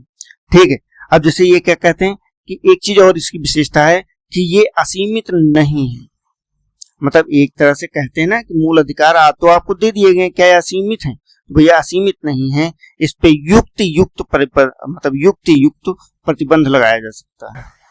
युक्त ज्यादातर ये युक्त में क्या आता है कि इसमें जो देश की एकता एवं अछूतता आता है, या फिर लोक हित आता है, या फिर लोक जो स्वास्थ्य आता है, इन सभी को शामिल किया जाता है। उसके आधार पे इस पे प्रतिबंध लगाया जा सकता है। लेकिन हाँ, प्रतिबंध किस पे नहीं लगाया जा सकता है, तो आर्टिकल 20 व 21 पे जो है नहीं लगाया जा सकता। और ये भी कैसे किया गया, तो ये 44वें संविधान संशोधन अधिनियम के अंतर्गत इसको जो है इंट्रोड्यूस किया गया था कि 20वें एवं 21वें जो है जो अनुच्छेद है, इस पे किसी भी तरह का प्रतिबंध नहीं लगाया जा सकता। बाकी असीमित है, आपका पूरी तरह से असीमित है। ठीक, मतलब आपको रोक लगाया जा सकता है, असीमित नहीं है। ठीक, मतलब आप पे युक्त प्रतिबंध लगाया जा सकता है, ये किसी भी तरह से असीमित नहीं है। हम चलते हैं आगे, देखते हैं क्या ये इनकी प्रकृति कैसी, तो ये नकारात्मक प्रकृति के होते हैं। कैसे हैं, नकारात्मक पे होते हैं, नकारात्मक होते हैं। अब नकारात्मक का अर्थ क्या हुआ, कि इसका क्या मतलब हुआ, तो इसका अर्थ ये हुआ भाई कि ये राज्य के प्राधिकार को सीमित करता है। मतलब वहां पे राज्य को सीमित करके नागरिक को, राज्य को सीमित कर दिया, राज्य को सीमित है, और व्यक्ति को शक्ति प्रदान किया, व्यक्ति को एक तरह से शक्ति का प्रदान किया। तो ये भी इंपॉर्टेंट, ये डायरेक्ट आपके आईएएस में प्रश्न पूछा गया था। तो नकारात्मक प्रकृति यहाँ से हमें नजर आती है कि आखिर क्या है। उस प्रश्न का उत्तर सीधे यही था कि राज्य की शक्तियों को सीमित करके व्यक्ति को सशक्त बनाता है। ये है हमारा मूल अधिकार। ठीक, वहीं पे अगर डीपीएसपी की बात करें तो व्यक्तियों की शक्तियों को सीमित करके राज्य को संप्रभु बना देता है, राज्य को जो है शक्तिशाली बनाता है। आगे चलते हैं, देखते हैं क्या है। तो आगे हमारा जैसे कि दिया गया है, अब इसके उल्लंघन पे क्या होगा। उल्लंघन पे हमने पहले भी देखा, आर्टिकल 32 के तहत आप सीधे कहाँ जाएंगे, तो सीधे सुप्रीम कोर्ट जा सकते हैं, उच्चतम न्यायालय जा सकते हैं। और सीधे ये, और ये एक चीज और है, ये स्थायी भी नहीं है। अगर बात करें ये स्थायी है तो स्थायी नहीं है, अर्थात संसद इसमें केवल संविधान संशोधन विधेयक के माध्यम से कटौती कर सकती है। मतलब संविधान अगर संसद चाहे भाई तो संसद इसमें पूरी तरह से संशोधन कर सकती है, ये भी आपको याद रखना है। अब जैसे राष्ट्रीय आपातकाल के दौरान तो सभी निलंबित हो जाते हैं, ये तो मैंने पहले भी बताया। राष्ट्रीय आपातकाल के दौरान पूरी तरह से निलंबित, केवल आर्टिकल 20 एवं वह 21 को छोड़कर, इन दोनों को छोड़कर बाकी पूरी तरह से निलंबित हो जाता है। अब जैसे यहाँ पे एक चीज हम और देख ले रहे हैं कि आखिर ये जो अभी हम लोगों ने कहाँ तक का देखा, तो अभी तक का हम लोगों ने देखा केवल आर्टिकल देखा है, आर्टिकल 12 के और आर्टिकल 13। अब ये आर्टिकल 12 और 13 हम लोगों ने कवर कर लिया। आर्टिकल 12 में क्या दिया गया, राज्य के बारे में बताया गया कि राज्य की परिभाषा क्या है, और आर्टिकल 13 क्या दिया गया है, आर्टिकल 13 के अंतर्गत दिया गया है कि जुडिशियल रिव्यू मतलब वो सभी शक्तियां शून्य हो जाएंगी जो मूल अधिकारों का उल्लंघन करती हैं।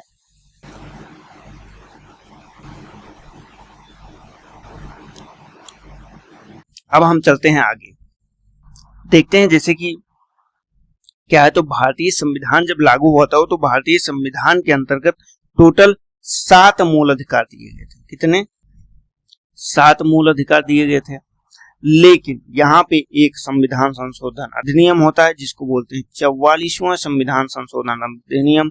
कब हुआ था ये? तो ये हुआ था 1978 में 44वां संविधान संशोधन। इसके अंतर्गत जो 7वां मूल अधिकार था जिसको बोलते हैं भूमि का अधिकार, तो उसको क्या था कानूनी, अब उसको खत्म करके 300 का के अंतर्गत मूल अधिकार से हटाकर क्या कर दिया गया था, तो मूल अधिकार से हटाकर कानूनी अधिकार बना दिया गया। ठीक, अब टोटल वर्तमान स्थिति अगर देखते हैं तो वर्तमान में टोटल कितने, तो वर्तमान में टोटल 6 मूल अधिकार हैं। अब हम लोगों के मुख्यतः मूल अधिकार प्रारंभ कब होते हैं, तो अब होते हैं। अभी तो ये 2 चीजें थी कि राज्य एवं उसके बारे में बताया गया था कि शक्ति किसको पास दी गई। अब 6 मूल अधिकार हैं। अब इन 6 मूल अधिकारों को हम यहाँ पे देखते हैं। अब मूल अधिकारों की पूरी, जैसे कि पहला यहाँ पे दिया गया समता का अधिकार। समता का अर्थ क्या होता है? समता का अर्थ होता है समानता, मतलब किसी भी 2 व्यक्ति के अंतर्गत किसी भी तरह का भेदभाव ना करना, भेदभाव ना होना, यही है समता।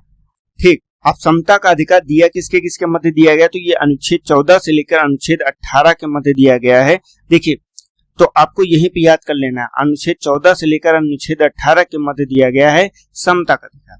जैसे कि पहले में क्या दिया गया, पहले में दिया गया विधि के समक्ष समता एवं विधियों के समान संरक्षण दिया गया है अनुच्छेद 14 के अंतर्गत। मतलब विधि के समक्ष अगर कोई भी समता है, मतलब किसी भी विधि के अंतर्गत किसी के साथ कोई भेदभाव नहीं किया जाएगा एवं विधियों के समान सभी समान है। ठीक, ये अनुच्छेद 14 में दिया गया है। अब धर्म, मूल वंश, लिंग या जन्म स्थान के आधार पर विभेद का प्रतिषेध करता है अनुच्छेद 15 के अंतर्गत। ठीक, लेकिन यहाँ पे एक चीज याद रखिएगा आप सभी कि महिलाओं को जो आरक्षण दिया जाता है वो किस अनुच्छेद के अंतर्गत अगर आपको पूछा जाता है तो आपको बताना है अनुच्छेद 15 के अंतर्गत।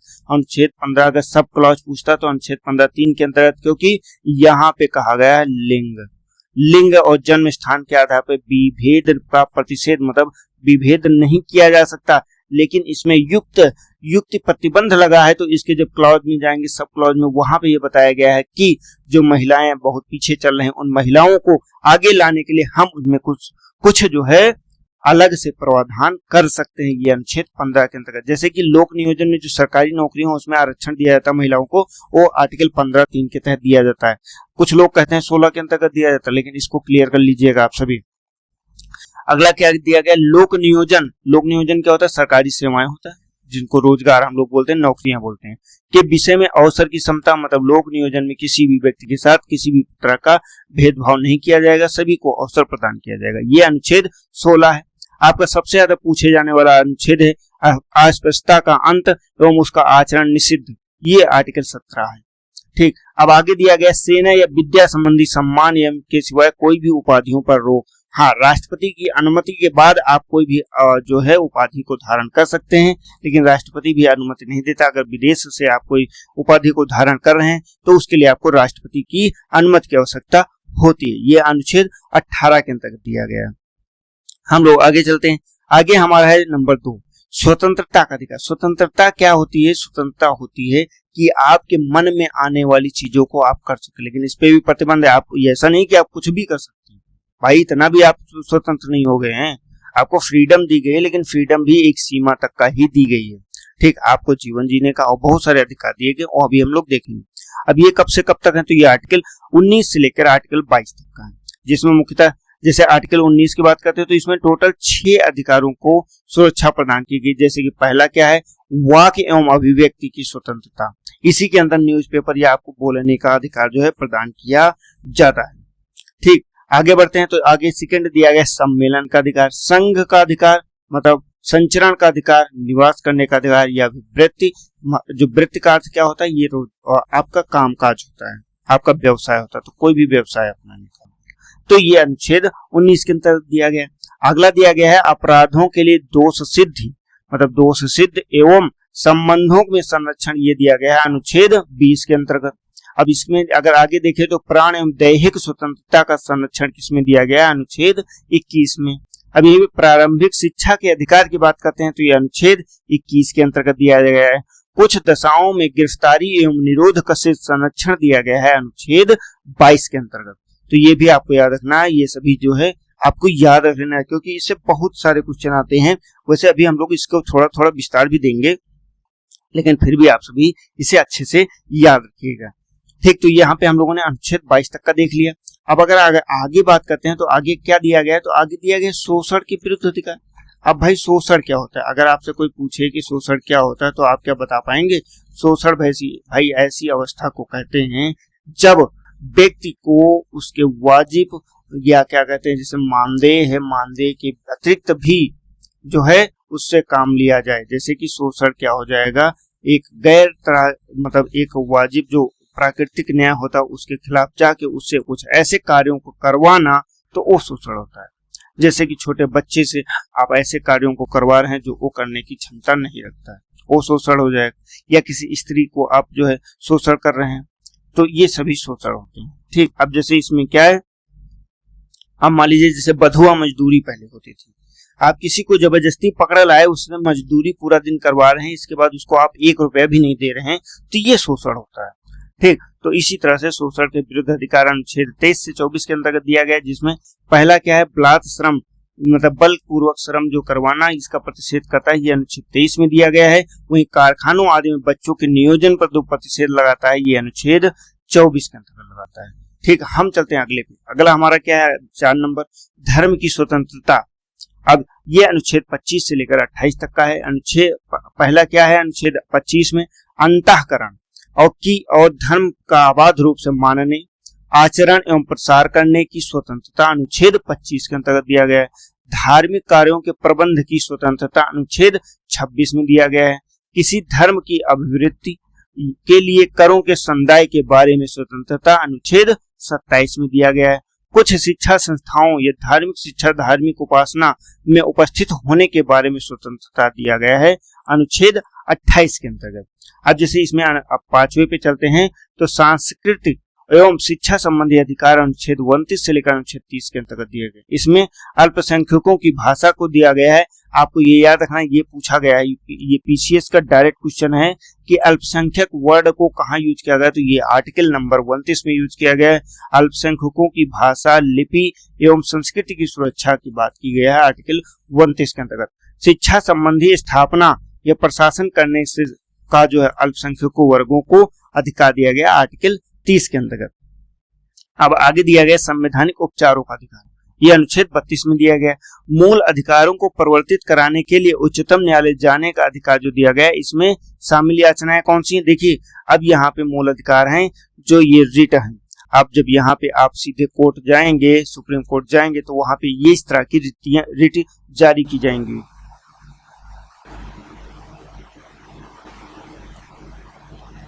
रिट में बंदी प्रत्यक्षीकरण, परमादेश, प्रतिषेध या फिर उत्प्रेषण या अधिकार परीक्षा, जो कि अनुच्छेद 32 के अंतर्गत दिया गया। तो हम लोगों ने अभी क्या किया, हम लोगों ने मूल अधिकारों की एक रूपरेखा देख ली कि किस तरह से हमारे 6 मूल अधिकार हैं। हाँ, 44वां जो 7वां मूल अधिकार था, जमीन का अधिकार या कानूनी जमीन का अधिकार, उसको जो है हटा दिया गया। उसको कहाँ पे शामिल कर लिया गया, तो उसको शामिल कर लिया गया कानूनी अधिकार 44वां संविधान संशोधन के अंतर्गत उसको शामिल कर लिया गया, जिसको संपत्ति का अधिकार बोलते थे। ठीक, और संपत्ति के अधिकार को अब आर्टिकल 300 का के अंतर्गत शामिल किया गया है और भाग 12 के अंतर्गत। तो ये भी आपको याद रखना है। ठीक, अब हम चलते हैं, देखते हैं कि एक एक आर्टिकल को। पहला हमारा आर्टिकल क्या होगा, तो पहला आर्टिकल हमारा 14 हो जाएगा। 14 क्या है कि ये आपको 14 का आर्टिकल दिया गया है। क्या था 14 का आर्टिकल? अभी हमने जस्ट देखा है थोड़ी देर पहले कि 14 का आर्टिकल क्या है, तो ये विधि के समक्ष समता या विधियों का समान संरक्षण की बात करता है। तो अब जैसे राज्य भारत में क्या था कि किसी विधि को भी मतलब किसी भी व्यक्ति को क्या होगा, अधिकार होगा कुछ कि यह नागरिक या विदेशी नागरिक दोनों को प्राप्त है, सबसे पहली चीज तो। और दूसरा जो है ये आखिर लिया कहां से गया? जैसे अगर कहें कि हम लोग बात करें तो विधि के समक्ष समता, विधि के समक्ष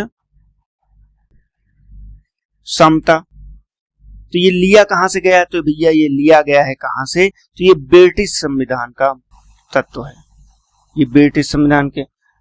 ठीक, अब जैसे विधियों के समान संरक्षण की बात करते हैं तो वो कहां से लिया गया है? तो वो तो जापान से लिया गया है। विधियों के समान संरक्षण की अगर बात करेंगे तो वो जापान से लिया गया है, लेकिन ये पे जो विधि के समक्ष समता की बात है ये ब्रिटेन से लिया गया है। अब विधि के शासन से तात्पर्य क्या होता है? जैसे कि यहाँ पे मैं एक जो हमारे बहुत न्यायविद हैं एवी डायसी, उन्होंने कहा है विधि के शासन के सिद्धांत को मुख्यतः 3 तत्व होते हैं, जैसे कि इच्छाधीन, शक्तियों की अनुपस्थिति, अर्थात किसी भी व्यक्ति को विधि के उल्लंघन के सिवाय दंडित नहीं किया जाएगा। ठीक, कोई भी व्यक्ति कानून से ऊपर नहीं, मतलब कानून ही सर को ऊपर ही, कानून जो है सबसे ऊपर है, मतलब संविधान एक तरह से सबसे ऊपर है। तो ये आपका इंपॉर्टेंट हो जाता है। भारतीय व्यवस्था में पहला एवं दूसरा तत्व ही लागू हो सकता है क्योंकि संविधान ही भारत में व्यक्तिगत अधिकारों का स्रोत है। तो ये चीज आपको पूरी तरह से याद रखना है। अब विधि के समक्ष समता के कुछ अपवाद भी होते हैं, जिससे समता का अर्थ है कि भाई सभी लोग विधि के समक्ष समान है, लेकिन यहाँ पे कुछ अपवाद भी होते हैं। अब अपवादों को भी देख लीजिए। अपवाद में क्या हो जाएगा? जैसे कि राष्ट्रपति हो जाएगा, राष्ट्रपति हो जाएगा और राज्यपाल हो जाएगा। अगर भैया राज्यपाल और राष्ट्रपति को कहीं जाना है, आप ट्रैफिक में खड़े हैं, तो आपके ट्रैफिक को रोका जा सकता है, ये अधिकार दिया गया है। या फिर मुख्यमंत्री हो गया या प्रधानमंत्री हो गया या उनकी समितियों के सदस्य हो गया, इन लोगों को कुछ अनुमतियां मिलती हैं।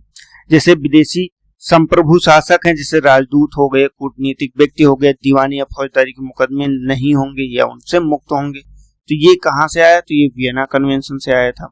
ठीक, जो विदेशी संप्रभु शासक हैं, राजदूत हैं, कूटनीतिक व्यक्ति हैं, एक वियना कन्वेंशन। संयुक्त राष्ट्र संघ एवं इसकी एजेंसियों में भी कूटनीतिक मुक्ति प्राप्त है। तो इस तरह से कुछ लोगों के इस विधि के समक्ष समता से के अपवाद भी हैं। तो ये अपवाद हम लोगों ने इधर देख लिया। अब हम आगे चलते हैं। हमारा आगे क्या है? हमारा आगे है आर्टिकल नंबर 15। अब आर्टिकल 15 की बात करते हैं तो इसमें आर्टिकल हमारा 15 था क्या? तो ये था धर्म, मूल, वंश, लिंग या जन्म स्थान के आधार पर किसी भी तरह का भेदभाव नहीं किया जाएगा। तो भैया केवल शब्द का अभिप्राय है कि यहाँ पे चाहे वो बच्चा हो, चाहे महिला हो या किसी भी तरह से, तो उसको जो है यहाँ पे भेदभाव नहीं किया जाएगा। लेकिन अब यहाँ पे जैसे कि बात करते हैं क्या कि महिला आरक्षण,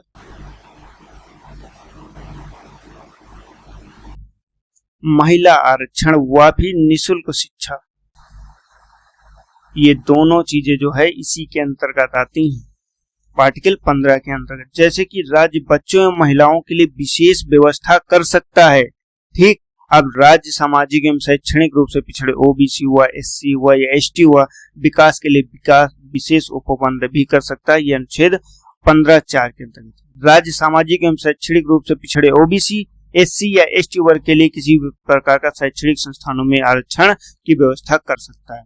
तो मतलब जितना भी आरक्षण वो इसी में के अंतर्गत आता है। हम लोगों ने आर्टिकल 15 देख लिया। अब हम लोग चलते हैं आर्टिकल नंबर 16 पे। आर्टिकल 16 क्या दिया गया है? तो आर्टिकल 16 आपका है लोक नियोजन के विषय में अवसर की समता।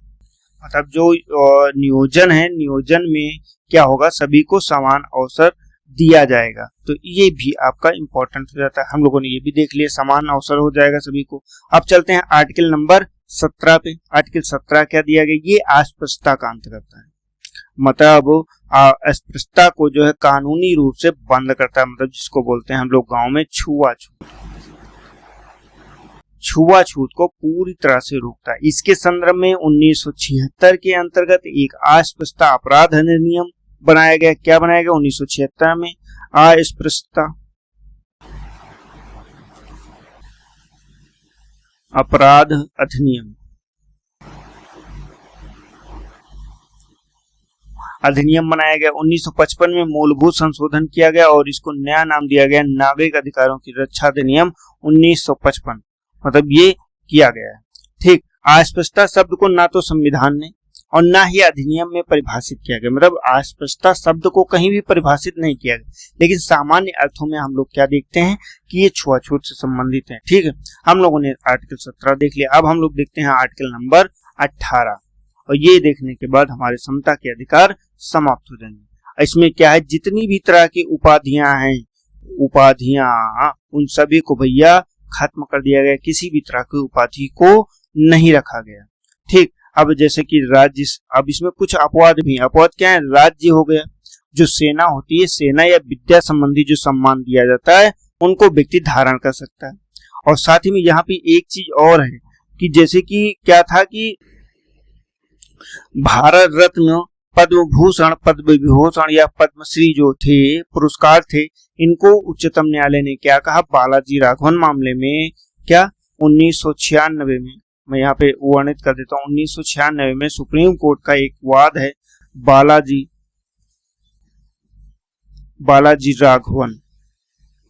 राघवन बनाम भारत संघ।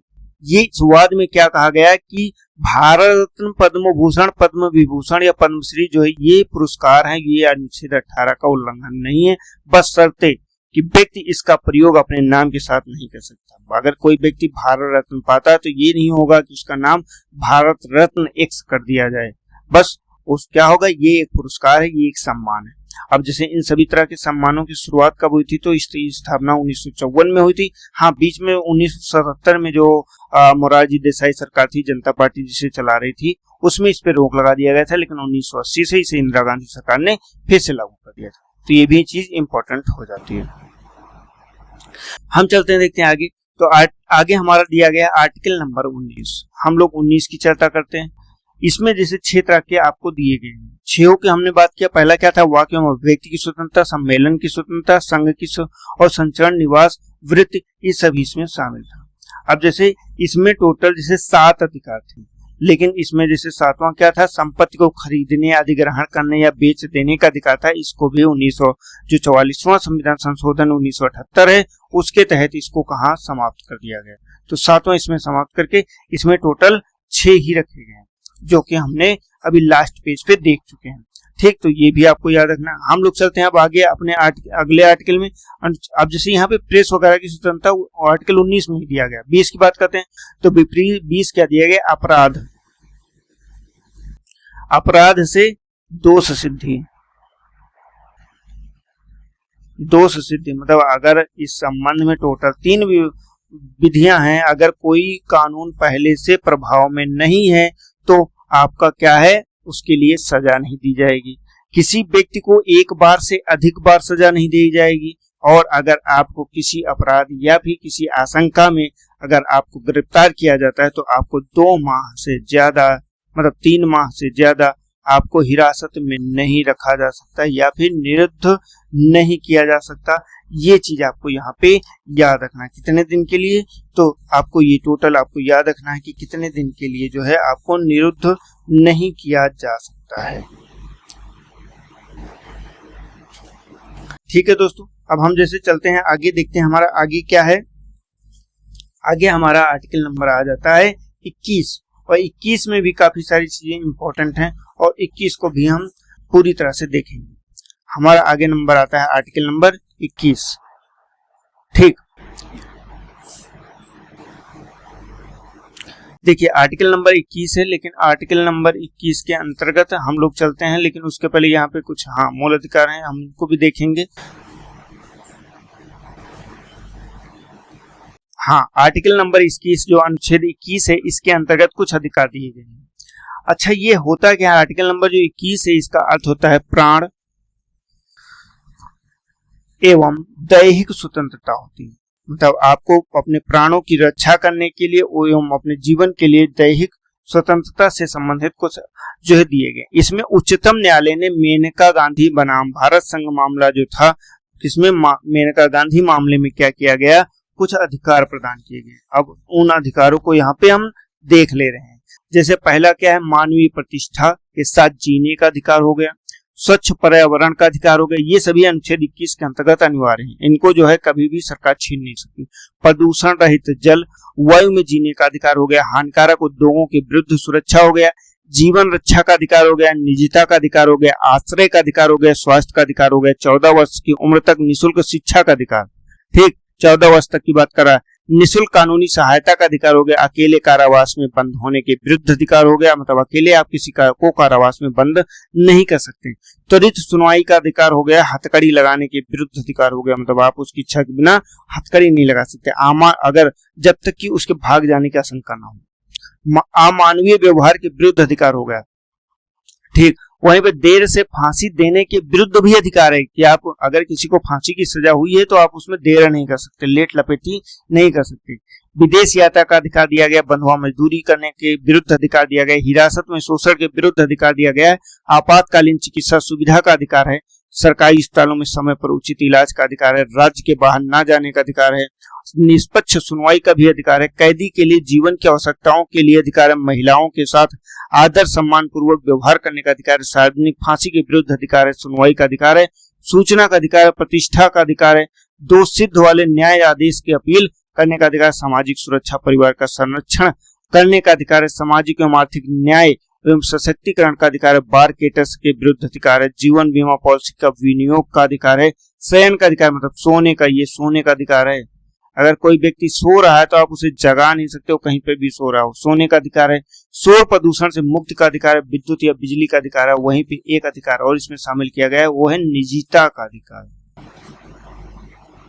इसे भी इसमें शामिल कर लिया गया है, निजता का अधिकार ये भी इसमें शामिल किया गया है, तो आपको ये भी याद रखना है।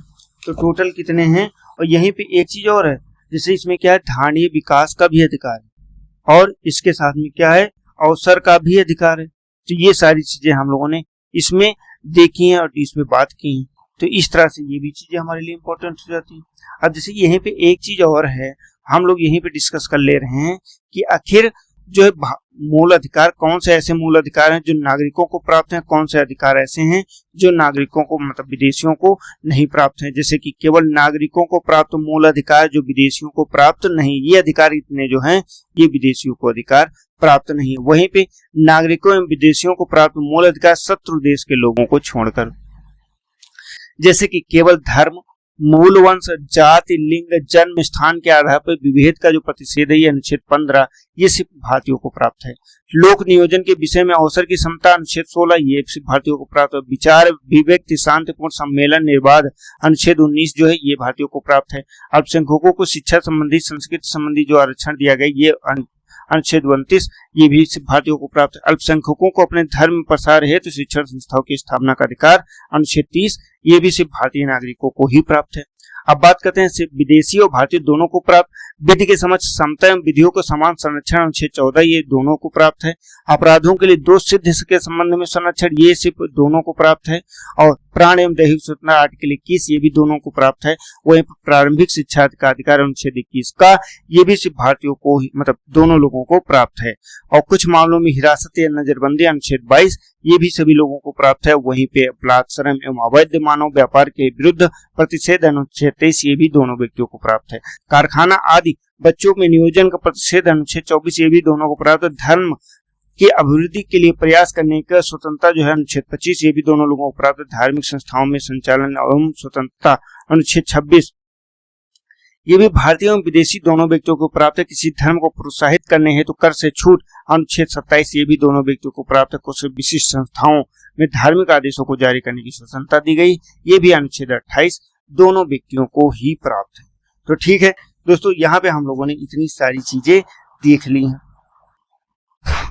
अब जैसे कि बात करते हैं कि जब इतनी सारी चीजें इसमें दी गई हैं मतलब ये तो दोनों को प्राप्त है, कौन से विदेश को प्राप्त है ये भी हमने देख लिया। और अनुच्छेद 21 में कौन कौन से अधिकार, लगभग टोटल 35 अधिकार हैं जो प्रदान किए गए हैं। 34 यहाँ पे दिया गया है, निजता का अधिकार है, तो टोटल 35 अधिकार हो जाते हैं जो दोनों लोगों मतलब जो आर्टिकल 21 के अंतर्गत दिए गए हैं। अब आर्टिकल 21 का की बात करते हैं या ए की बात करते हैं। तो आर्टिकल 21 का क्या है, पहली चीज तो इसमें 6 वर्ष से लेकर 14 वर्ष के जो बच्चे हैं इनको शिक्षा की व्यवस्था की गई, मतलब राज्य निःशुल्क या अनिवार्य शिक्षा की व्यवस्था कराएगा, उपलब्ध कराएगा, ये एक अधिकार इनको दिया गया। अब यहाँ पे कुछ अन्य चीजें इंपॉर्टेंट है, जैसे यह मूल अधिकार कब लाया गया, तो ये 86वां संविधान संशोधन था। 86वां जो है क्या क्या था, तो 86वां संविधान संशोधन अधिनियम था। संशोधन अधिनियम कब का लाया गया था, तो ये 2002 के द्वारा लाया गया, और इसमें क्या किया गया कि राज्य अब निःशुल्क शिक्षा की व्यवस्था करेगा।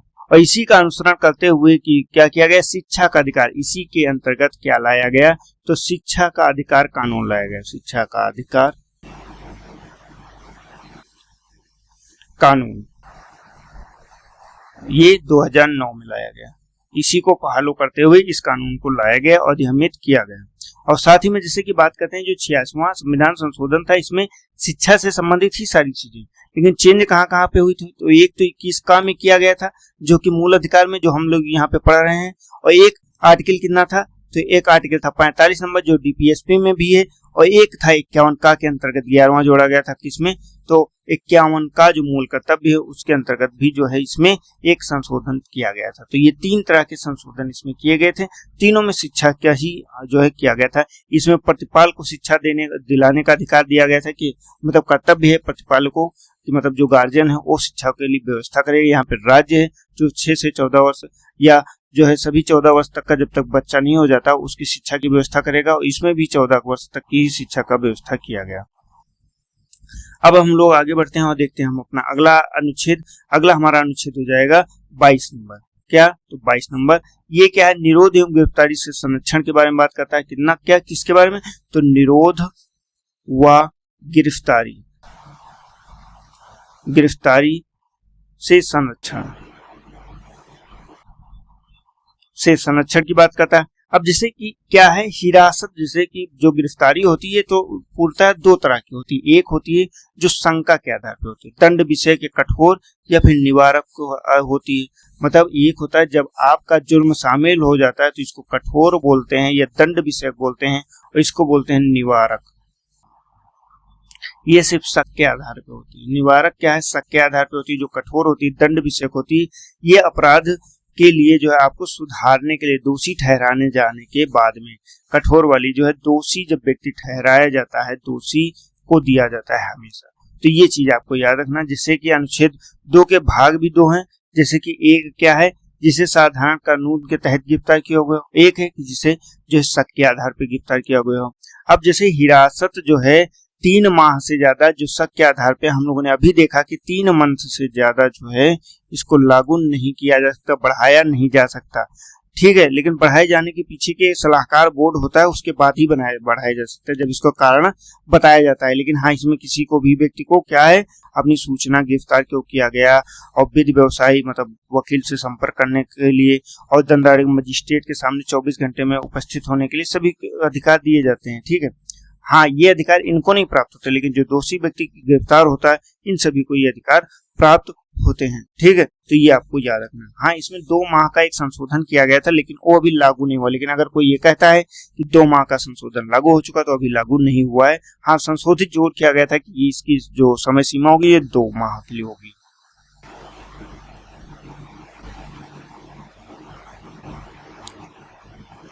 हम आगे चलते हैं। जैसे कि अब हमारा जो अगला आर्टिकल होगा ये होगा हमारा अनुच्छेद नंबर 23। हम लोगों को टोटल ये मूल अधिकारों तक का खत्म करना है आज। तो देखते हैं कि अभी हम 33 पे पहुंचे हैं, अभी हम लोगों को 35 तक का टोटल पहुंचना है। यह अनुच्छेद क्या है, मानव दुर्व्यापार। क्या, तो आर्टिकल 33 में क्या दिया गया, मानव दुर्व्यापार। दुर्व्यापार क्या होता है भाई, तो दुर्व्यापार होता है बेगार होता है, जिसको बोलते हैं बलपूर्वक श्रम कराना, ठीक। इसी के अंतर्गत बलात् श्रम वगैरह भी आता है। और साथ ही में जैसे दुर्व्यापार की व्याख्या क्या है, जैसे कि खरीद बिक्री होती है, पुरुष हुआ, महिला हुआ या बच्चे हुआ, उनकी जो तस्करी होती है या मतलब उनके अंगों की तस्करी होती है, या उनकी खुद यहाँ तक कि लड़कियों को किडनैप करके पूरी लड़कियों को ही बेच दिया जाता। इसको जैसे कि वुमेन्स ट्रैफिकिंग बोलते हैं, ह्यूमन ट्रैफिकिंग बोलते हैं। वो पूरी तरह से दुर्व्यापार आता है। जैसे कि वेश्यावृत्ति हो गई, देवदासी हो गई, दास हो गया, इन सभी पर इसमें रोक लगाया गया है। ठीक, पूरी तरह से रोक लगाया गया है। तो आपको ये चीज पूरी तरह से याद रखना है। ठीक है, हम लोग बढ़ते हैं आगे, देखते हैं हमारा अगला आर्टिकल क्या है। हमारा आर्टिकल नंबर अगला है वो है 24 नंबर। 24 क्या है, कारखानों में जो है बच्चों, ये कारखानों में लिखा है, कारखानों में बच्चों के नियोजन के निषेध करता है। जैसे कि किसी खान या फैक्ट्री में है, तो जैसे कोई भी जो संकटग्रस्त है, जैसे जिसमें क्या कहें, कोई किसी भी तरह का खतरा है, खतरेलू जगह पे काम करने पे 14 वर्ष से कम उम्र के बच्चे को जो है काम करने पे रोक लगाई गई है। 14 वर्ष से अगर बच्चा कम है तो उस पर पूरी तरह से रोक लगाए है, और अगर 14 वर्ष से अधिक है तो वो कुछ जहाँ पे कम खतरा है वहां पे वो काम कर सकता है। तो ये भी आपको याद रखना है। हम लोग चलते हैं अपने अगले अनुच्छेद में, जो है अनुच्छेद नंबर 25। ये क्या है, ये धर्म की स्वतंत्रता से संबंधित है। किससे, तो धर्म की स्वतंत्रता यहाँ पे दिया गया है। अब अंतःकरण की और धर्म को आबाद रूप से मानने या आचरण करने का या प्रचार करने की स्वतंत्रता दी गई। अब जैसे यहाँ पे क्या है, जो है अंतःकरण, पहली चीज तो भैया जैसे इस आर्टिकल में वर्णन किया गया अंतःकरण, तो अंतःकरण क्या है, जिसमें कोई भी व्यक्ति भगवान या उसके रूपों को कैसा भी संबंध है वो रख सकता है। मतलब किसी भी रूप में भगवान के किसी भी रूप को आप मान सकते हैं, भगवान के रूप को आप मान सकते हैं, अंतःकरण हो जाएगा। अब मानने के संदर्भ क्या होता है कि कोई भी व्यक्ति बिना भय के, अगर बिना भय के आप अपने बिना भय के जो है क्या है कि आप अपने जो है धर्म का रिवील कर सकते हैं या उद्घोषित कर सकते हैं कि मैं इस धर्म का अनुयायी हूँ या इस धर्म को मानता हूँ, इस धर्म में विश्वास रखता हूँ। अब आचरण क्या है, आचरण क्या है, धार्मिक आचरण क्या है, पूजा पाठ की पद्धति या रीति रिवाज, पूजा पाठ की पद्धति, उस पद्धति को कहते हैं आचरण, उसको जो है मानने का आधार है। प्रचार, आप अपने जो है किसी को भी अपने धर्म के बारे में बता सकते हैं, उसकी विशेषताओं के बता सकते हैं, लेकिन इसमें क्या कर सकते हैं, आप जबरन उसे अपने धर्म में परिवर्तित नहीं करते हैं। जबरन धर्म परिवर्तन पर रोक लगाई गई है। आप अपने धर्म का प्रचार जरूर कर सकते हैं, लेकिन जबरन धर्म परिवर्तन नहीं करा सकते। ये चीज यहाँ पे इम्पोर्टेंट है। हम लोगों ने आर्टिकल 25 देख लिया, अब हम लोग आर्टिकल 26 देख रहे हैं। पिछले हम लोग आर्टिकल 26 देख रहे हैं। ठीक, 26 क्या है, धार्मिक कार्यों के प्रबंध की स्वतंत्रता है। अब क्या है, धार्मिक संप्रदाय या उसके किसी अनुभाग में निम्नलिखित अधिकार प्राप्त होते हैं, जैसे कि धार्मिक कार्यों के लिए संस्थाओं की स्थापना करना, उनके पोषण करना, धर्म विषयक कार्यों के प्रबंध को अधिकार देना, चल एवं अचल संपत्ति के अर्जन, खरीद एवं स्वामित्व का अधिकार देता है। ऐसी संपत्ति का विधि के अनुसार प्रशासन करने का भी अधिकार दिया जाता है। अब आर्टिकल 25 जहां व्यक्ति को मिलता है, और आर्टिकल 26 वहीं जहां पे संप्रदाय को मिलता है, या पूरे जो है किसको मिलता है, पूरे ग्रुप को दिया जाता है। तो ये चीज आपको याद रखना है। संप्रदाय को आर्टिकल 26 दिया जाता है, वहीं पे जो आपका पिछले वाला था ये व्यक्तिगत है, ये व्यक्ति को प्राप्त है, एक सिंगल व्यक्ति को, और ये पूरे संप्रदाय को दिया गया है आर्टिकल नंबर 26। अब हम लोग चलते हैं आगे और देखते हैं हमारा आर्टिकल नंबर 27। आखिर आर्टिकल नंबर 27 क्या है, धर्म की वृद्धि में करों का समुदाय है। इसमें भैया धर्म की वृद्धि के लिए जो कर होते हैं, करों को नहीं लगाया जा सकता किसी धर्म विशेष की वृद्धि के संबंध में। तो ये भी आपका हो गया। अब आर्टिकल नंबर क्या है, 28 देख लेते हैं। तो 28 में क्या दिया गया, धार्मिक शिक्षा में क्या है, धार्मिक शिक्षा में उपस्थित होने का अधिकार है। भैया जरूरी नहीं आप धार्मिक जो शिक्षा है, धर्म की जो शिक्षा है उसमें उपस्थित या शामिल हो। जो भी राज्य से पोषित संस्थान है या विन्यास है या ट्रस्ट है, राज्य मान्यता प्राप्त संस्थान है, उन सभी में आप उपस्थित नहीं हो सकते। हाँ, लेकिन अगर किसी ने कोई संस्था ही धार्मिक रूप से बनाई गई है तो उसमें धर्म की शिक्षा प्रदान की जा सकती है। ये चीज यहाँ पे दिया गया है। हम आगे चलते हैं। तो आगे हमारा दिया गया है आर्टिकल नंबर 29 क्या दिया गया, ये संस्कृत एवं शिक्षा संबंधी अधिकार हैं। इसमें अल्पसंख्यकों का हितों की बात करते हैं। किसकी? तो अल्पसंख्यक के जो हित हैं उसके बारे में यहाँ पे बात किया गया है। मतलब यह उपबंध करता है कि भारत के किसी भी भाग में रहने वाले नागरिकों को किसी भी अनुभाग में जिसकी अपनी बोली, भाषा, लिपि, संस्कृति को सुरक्षित रखने का अधिकार है। कोई भी अल्पसंख्यक व्यक्ति है वो किसी भी भाग में रहता हो, वो अपनी बोली, भाषा एवं संस्कृति को व्यवस्थित रख सकता है। ठीक, इसमें सुप्रीम कोर्ट ने भी एक व्यवस्था दी। सुप्रीम कोर्ट ने एक निर्णय दिया था, उसमें कहा था कि नागरिकों के अनुभाग शब्द का अभिप्राय अल्पसंख्यकों या बहुसंख्यकों दोनों से है। ठीक है, ऐसा नहीं सिर्फ अल्पसंख्यक, दोनों को है, दोनों अपनी लिपि और उसको जो है संस्कृति को संरक्षित कर सकते हैं। ठीक, अब जैसे बात करते हैं कि आर्टिकल, अब आगे चलते हैं तो आर्टिकल नंबर क्या आएगा? आर्टिकल नंबर 30 आ जाएगा। आर्टिकल नंबर 30, आर्टिकल नंबर 30 में क्या है? शिक्षा संस्थानों की स्थापना और प्रशासन का अधिकार। मतलब जो शिक्षा संस्थान हैं उनकी स्थापना, शिक्षा संस्थान की स्थापना एवं उसके प्रशासन करने का अधिकार है। ये सभी अल्पसंख्यक वर्गों को अपनी रुचि की शिक्षा संस्थान बनाने का एवं राज्य की आर्थिक सहायता एवं संस्थानों द्वारा प्रतिबंधित संस्थानों को विभेद नहीं करेगा। मतलब जैसे आर्थिक सहायता राज्य देता है, उसमें अल्पसंख्यक संस्था या कोई अन्य संस्था है तो उसमें किसी भी तरह का भेदभाव नहीं करेगा, ये राज्य की जिम्मेदारी होती है। ठीक, तो ये भी आपको याद रखना है। हम अगले पे चलते हैं तो हमारा अगला क्या है? हमारा अगला है आर्टिकल नंबर 31। ये क्या दिया गया है? संपत्ति का अधिकार। इस बारे में मैं पहले भी बता चुका हूं, संपत्ति का अधिकार। अब इसको यहाँ पे खत्म कर दिया गया। इसको क्या किया गया है? एक अन्य भाग नंबर 12, किसमें? तो भाग 12 में, कहाँ पे? तो भाग 12 के अंतर्गत इसको जोड़ दिया गया है आर्टिकल नंबर 300 का। आर्टिकल 300A में इसको जोड़ दिया गया है। संपत्ति के अधिकार को कानूनी अधिकार बना दिया गया। ऐसा किसके अंतर्गत किया गया? तो ऐसा किया गया 44वें संविधान संशोधन अधिनियम के अंतर्गत 1978 में, जो कि संविधान संशोधन अधिनियम हुआ था। तो इसीलिए ये आपको याद रखना है। अब एक अगर संपत्ति के अधिकार को कहें तो ये एक संवैधानिक या विधिक या फिर कानूनी अधिकार मात्र है, ये मूल अधिकार नहीं है। हम लोग चलते हैं अपने अंतिम अधिकार पे, जिसको बोलते हैं आर्टिकल नंबर 32। और ये एक तरह के ऐसा अधिकार है जिसको जो है क्या कहते हैं कि ये संविधान की आत्मा है। जैसे कि इसको डॉक्टर BR अम्बेडकर ने कहा था, टिप्पणी करते हुए कहा था, यह अनुच्छेद जिसके बिना पूरा संविधान अर्थविहीन है, और यही संविधान की आत्मा है। क्योंकि ये सुप्रीम कोर्ट को ये आदेश देता है, या मतलब सुप्रीम कोर्ट को आदेश नहीं, सुप्रीम कोर्ट को यह अधिकार देता है कि वह किसी भी स्थिति में जो मूल अधिकारों की रक्षा के लिए कानूनों का मतलब देख सकता है, उस पर रिटियां जारी कर सकता है। अब जैसे सुप्रीम कोर्ट को अनुच्छेद क्या कहे और इसके अनुसार एक चीज और, सुप्रीम कोर्ट के इस मतलब अगर चाहे कोई व्यक्ति की आर्टिकल 32 में संशोधन किया जा सकता है, तो आर्टिकल 32 में संशोधन करके सुप्रीम कोर्ट से इस अधिकार को छीना नहीं जा सकता, क्योंकि यह मूल अधिकार है। कौन सा मूल अधिकार है?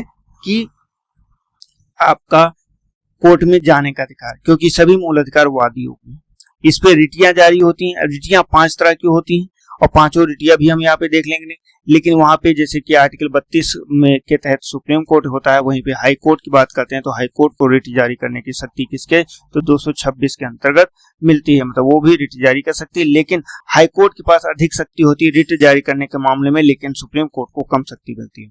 अब यहाँ पे हम लोग देख सकते हैं कि कौन कौन सी रिट जारी करता है। पहली है बंदी प्रत्यक्षीकरण।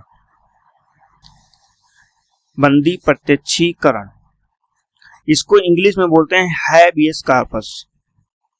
क्या बोलते हैं? Habeas corpus.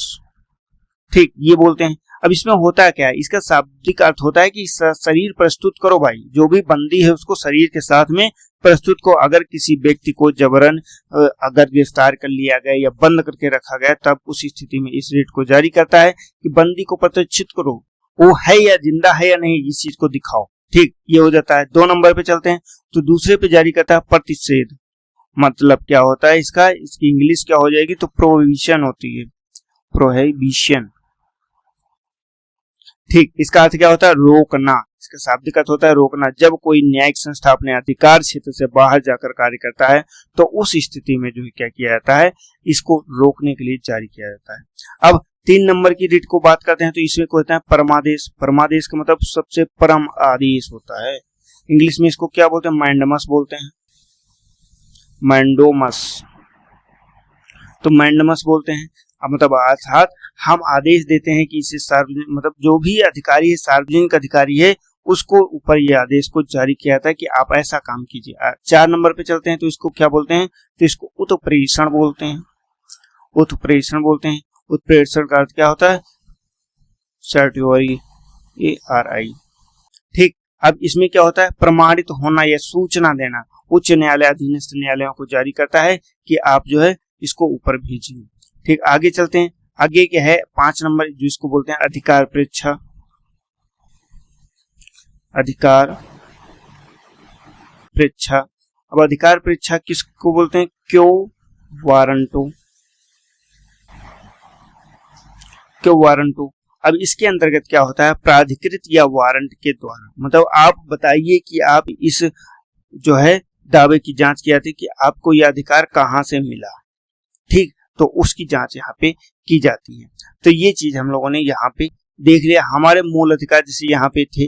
अब जैसे हाँ, यहाँ पे कुछ जो हमारी सेना है उससे संबंधित दिया गया कि सेना को व्यवस्थित रखने के लिए और उन सभी चीजों के बाहर जो है उनको नियंत्रित करने के लिए इस सब चीजों को किया जा सकता है, मतलब उन पे थोड़ी बहुत रोक लगाई जा सकती है, जिसमें कोर्ट मार्शल वगैरह होता है, ये सभी चीजें उसमें शामिल होती हैं। तो लेकिन हमें उन चीजों को नहीं देखना है।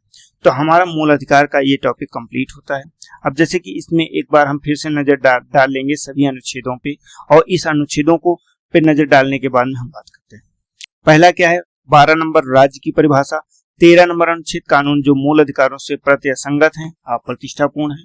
14 नंबर क्या है, कानून की समझ समता दिया गया। अनुच्छेद 15 क्या है, धर्म, प्रजाति, नस्ल और जाति, लिंग एवं जन्म स्थान के आधार पर भेदभाव का निषेध। 16 नंबर क्या दिया गया, सार्वजनिक रोजगारों के मामले में अवसर की समानता। 17 नंबर दिया गया अस्पष्टता का उन्मूलन। 18 नंबर दिया गया उपाधियों का उन्मूलन। 19 नंबर दिया गया अभिव्यक्ति की स्वतंत्रता संबंधित अधिकारों का संरक्षण। अनुच्छेद नंबर 20 दिया गया अपराधों के लिए दोषसिद्धि के संरक्षण। अनुच्छेद 21 दिया गया जीवन एवं व्यक्तिगत स्वतंत्रता का संरक्षण। वहीं पे अनुच्छेद 21(1) दिया गया शिक्षा का अधिकार। अनुच्छेद 22 दिया गया कुछ मामलों में गिरफ्तारी की निर्दयता से संरक्षण। अनुच्छेद 23 दिया गया मानव व्यापार एवं बलात्कार श्रम से संरक्षण। अनुच्छेद 24 है कारखानों में बच्चों के रोजगार का निषेध। वहीं पे अनुच्छेद 25 है अंतःकरण, धर्म के प्रकटन या अभ्यास एवं प्रचार की स्वतंत्रता। अनुच्छेद 26 है धार्मिक मामलों में प्रबंध की स्वतंत्रता। 27 नंबर है किसी विशेष धर्म को प्रोत्साहित करने कर के भुगतान की स्वतंत्रता। अनुच्छेद 28 है कुछ शैक्षणिक संस्थानों में धार्मिक निर्देशों एवं धार्मिक उपासना के लिए उपस्थित होने की स्वतंत्रता। अनुच्छेद 29 है अल्पसंख्यकों के हितों का संरक्षण। अनुच्छेद 30 है अल्पसंख्यकों की अपनी शैक्षणिक एवं संस्था खोलने एवं चलाने का अधिकार। अनुच्छेद 31 है संपत्ति का अधिकार। ये 44वें संविधान संशोधन अधिनियम से खत्म कर दिया गया। इसको जो है भाग 12 के अंतर्गत अब शामिल कर लिया। किसमें, तो भाग 12 में इसको शामिल कर लिया गया है। अब कुछ कानूनों की सुरक्षा, जैसे कि अनुच्छेद 31(a) क्या है, संपदा के अधिग्रहण के लिए कानून की सुरक्षा। अनुच्छेद 31(b) क्या है, कुछ अधिनियमों को विनियमों की वैधता। 31(c) क्या है, नीति निर्देशित सिद्धांतों पर प्रभाव डालने वाले कानूनों की सुरक्षा। 31(d) क्या है, राज्य विरोधी गतिविधियों से संबंधित कानूनों की सुरक्षा। ये निरस्त है, ये भी खत्म कर दिया गया है। अनुच्छेद 32 की बात करते हैं तो इस भाग द्वारा प्रदत्त अधिकारों को लागू करने से संबंधित उपचार है। अनुच्छेद 32(1) क्या है, अनुच्छेद के राज्य कानून संबंधी को संवैधानिक वैधता पर विचार नहीं हो सकता, इसको खत्म कर दिया गया है। ठीक है, इसको क्या शामिल किया गया था, अनुच्छेद 32 के अंतर्गत राज्य कानूनों की संवैधानिक वैधता पर विचार नहीं किया जा सकता, लेकिन इसको खत्म कर दिया गया है, मतलब विचार किया जा सकता है। अनुच्छेद 33 क्या, इस भाग में प्रदान किए गए अधिकारों को संशोधित करने की संसद की शक्ति। और अनुच्छेद 34 क्या है, इस भाग में प्रदत्त उन स्थितियों को रोक जब किसी स्थान पर सैन्य शासन लगा हो, मार्शल लॉ लगा हो, उस स्थिति में। अनुच्छेद 35 क्या है, इस भाग में प्रावधानों को प्रभावी बनाने संबंधी विधायन दिया गया। तो दोस्तों, जैसा कि हम लोगों ने इसमें अभी तक का क्या क्या कवर किया आपने देखा। हम लोगों ने इसमें अपने भाग 1 से स्टार्ट करते हैं, जिसमें हम लोगों ने भारत एवं इसके राज्य क्षेत्र देखते हैं। इसके बाद भाग 2 देख लेते हैं। भाग 2 में हम लोगों ने नागरिकता देख लिया, और ये भाग 3 हम लोगों ने मूल अधिकार। ये 3 टॉपिक हम लोगों ने कवर कर लिया। अब इसमें जैसे डीपीएसपी वगैरह ये हम लेकर तो आए थे, लेकिन अब आज कवर नहीं हो पाएगा, हम लोग इसके लिए नेक्स्ट वीडियो में लेके आएंगे। तब तक के लिए फिलहाल आप हमारे वीडियो के साथ बने रहिए, हमारे चैनल के साथ बने रहिए, और हमारे चैनल को अधिक से अधिक सब्सक्राइब करिए, और अपने दोस्तों को भी शेयर कीजिए, और वीडियो को लाइक कीजिए। हम लोग मिलेंगे नेक्स्ट वीडियो में, तो इसके आगे की पूरा देखेंगे, और हम इसमें पूरी गारंटी लेते हैं कि पूरा जीएस या जीके जो है इसको इसी तरह से शॉर्ट फॉर्म में हम लोग पूरा कवर करेंगे। जो भी इंपॉर्टेंट चीजें हैं, जो भी आपकी परीक्षा में पूछी जाती हैं, वो सारी चीजें इसमें शामिल होंगी, A to Z। तो दोस्तों हम मिलते हैं अपने नेक्स्ट वीडियो में, तब तक के लिए जय हिंद, जय भारत, आपका दिन शुभ।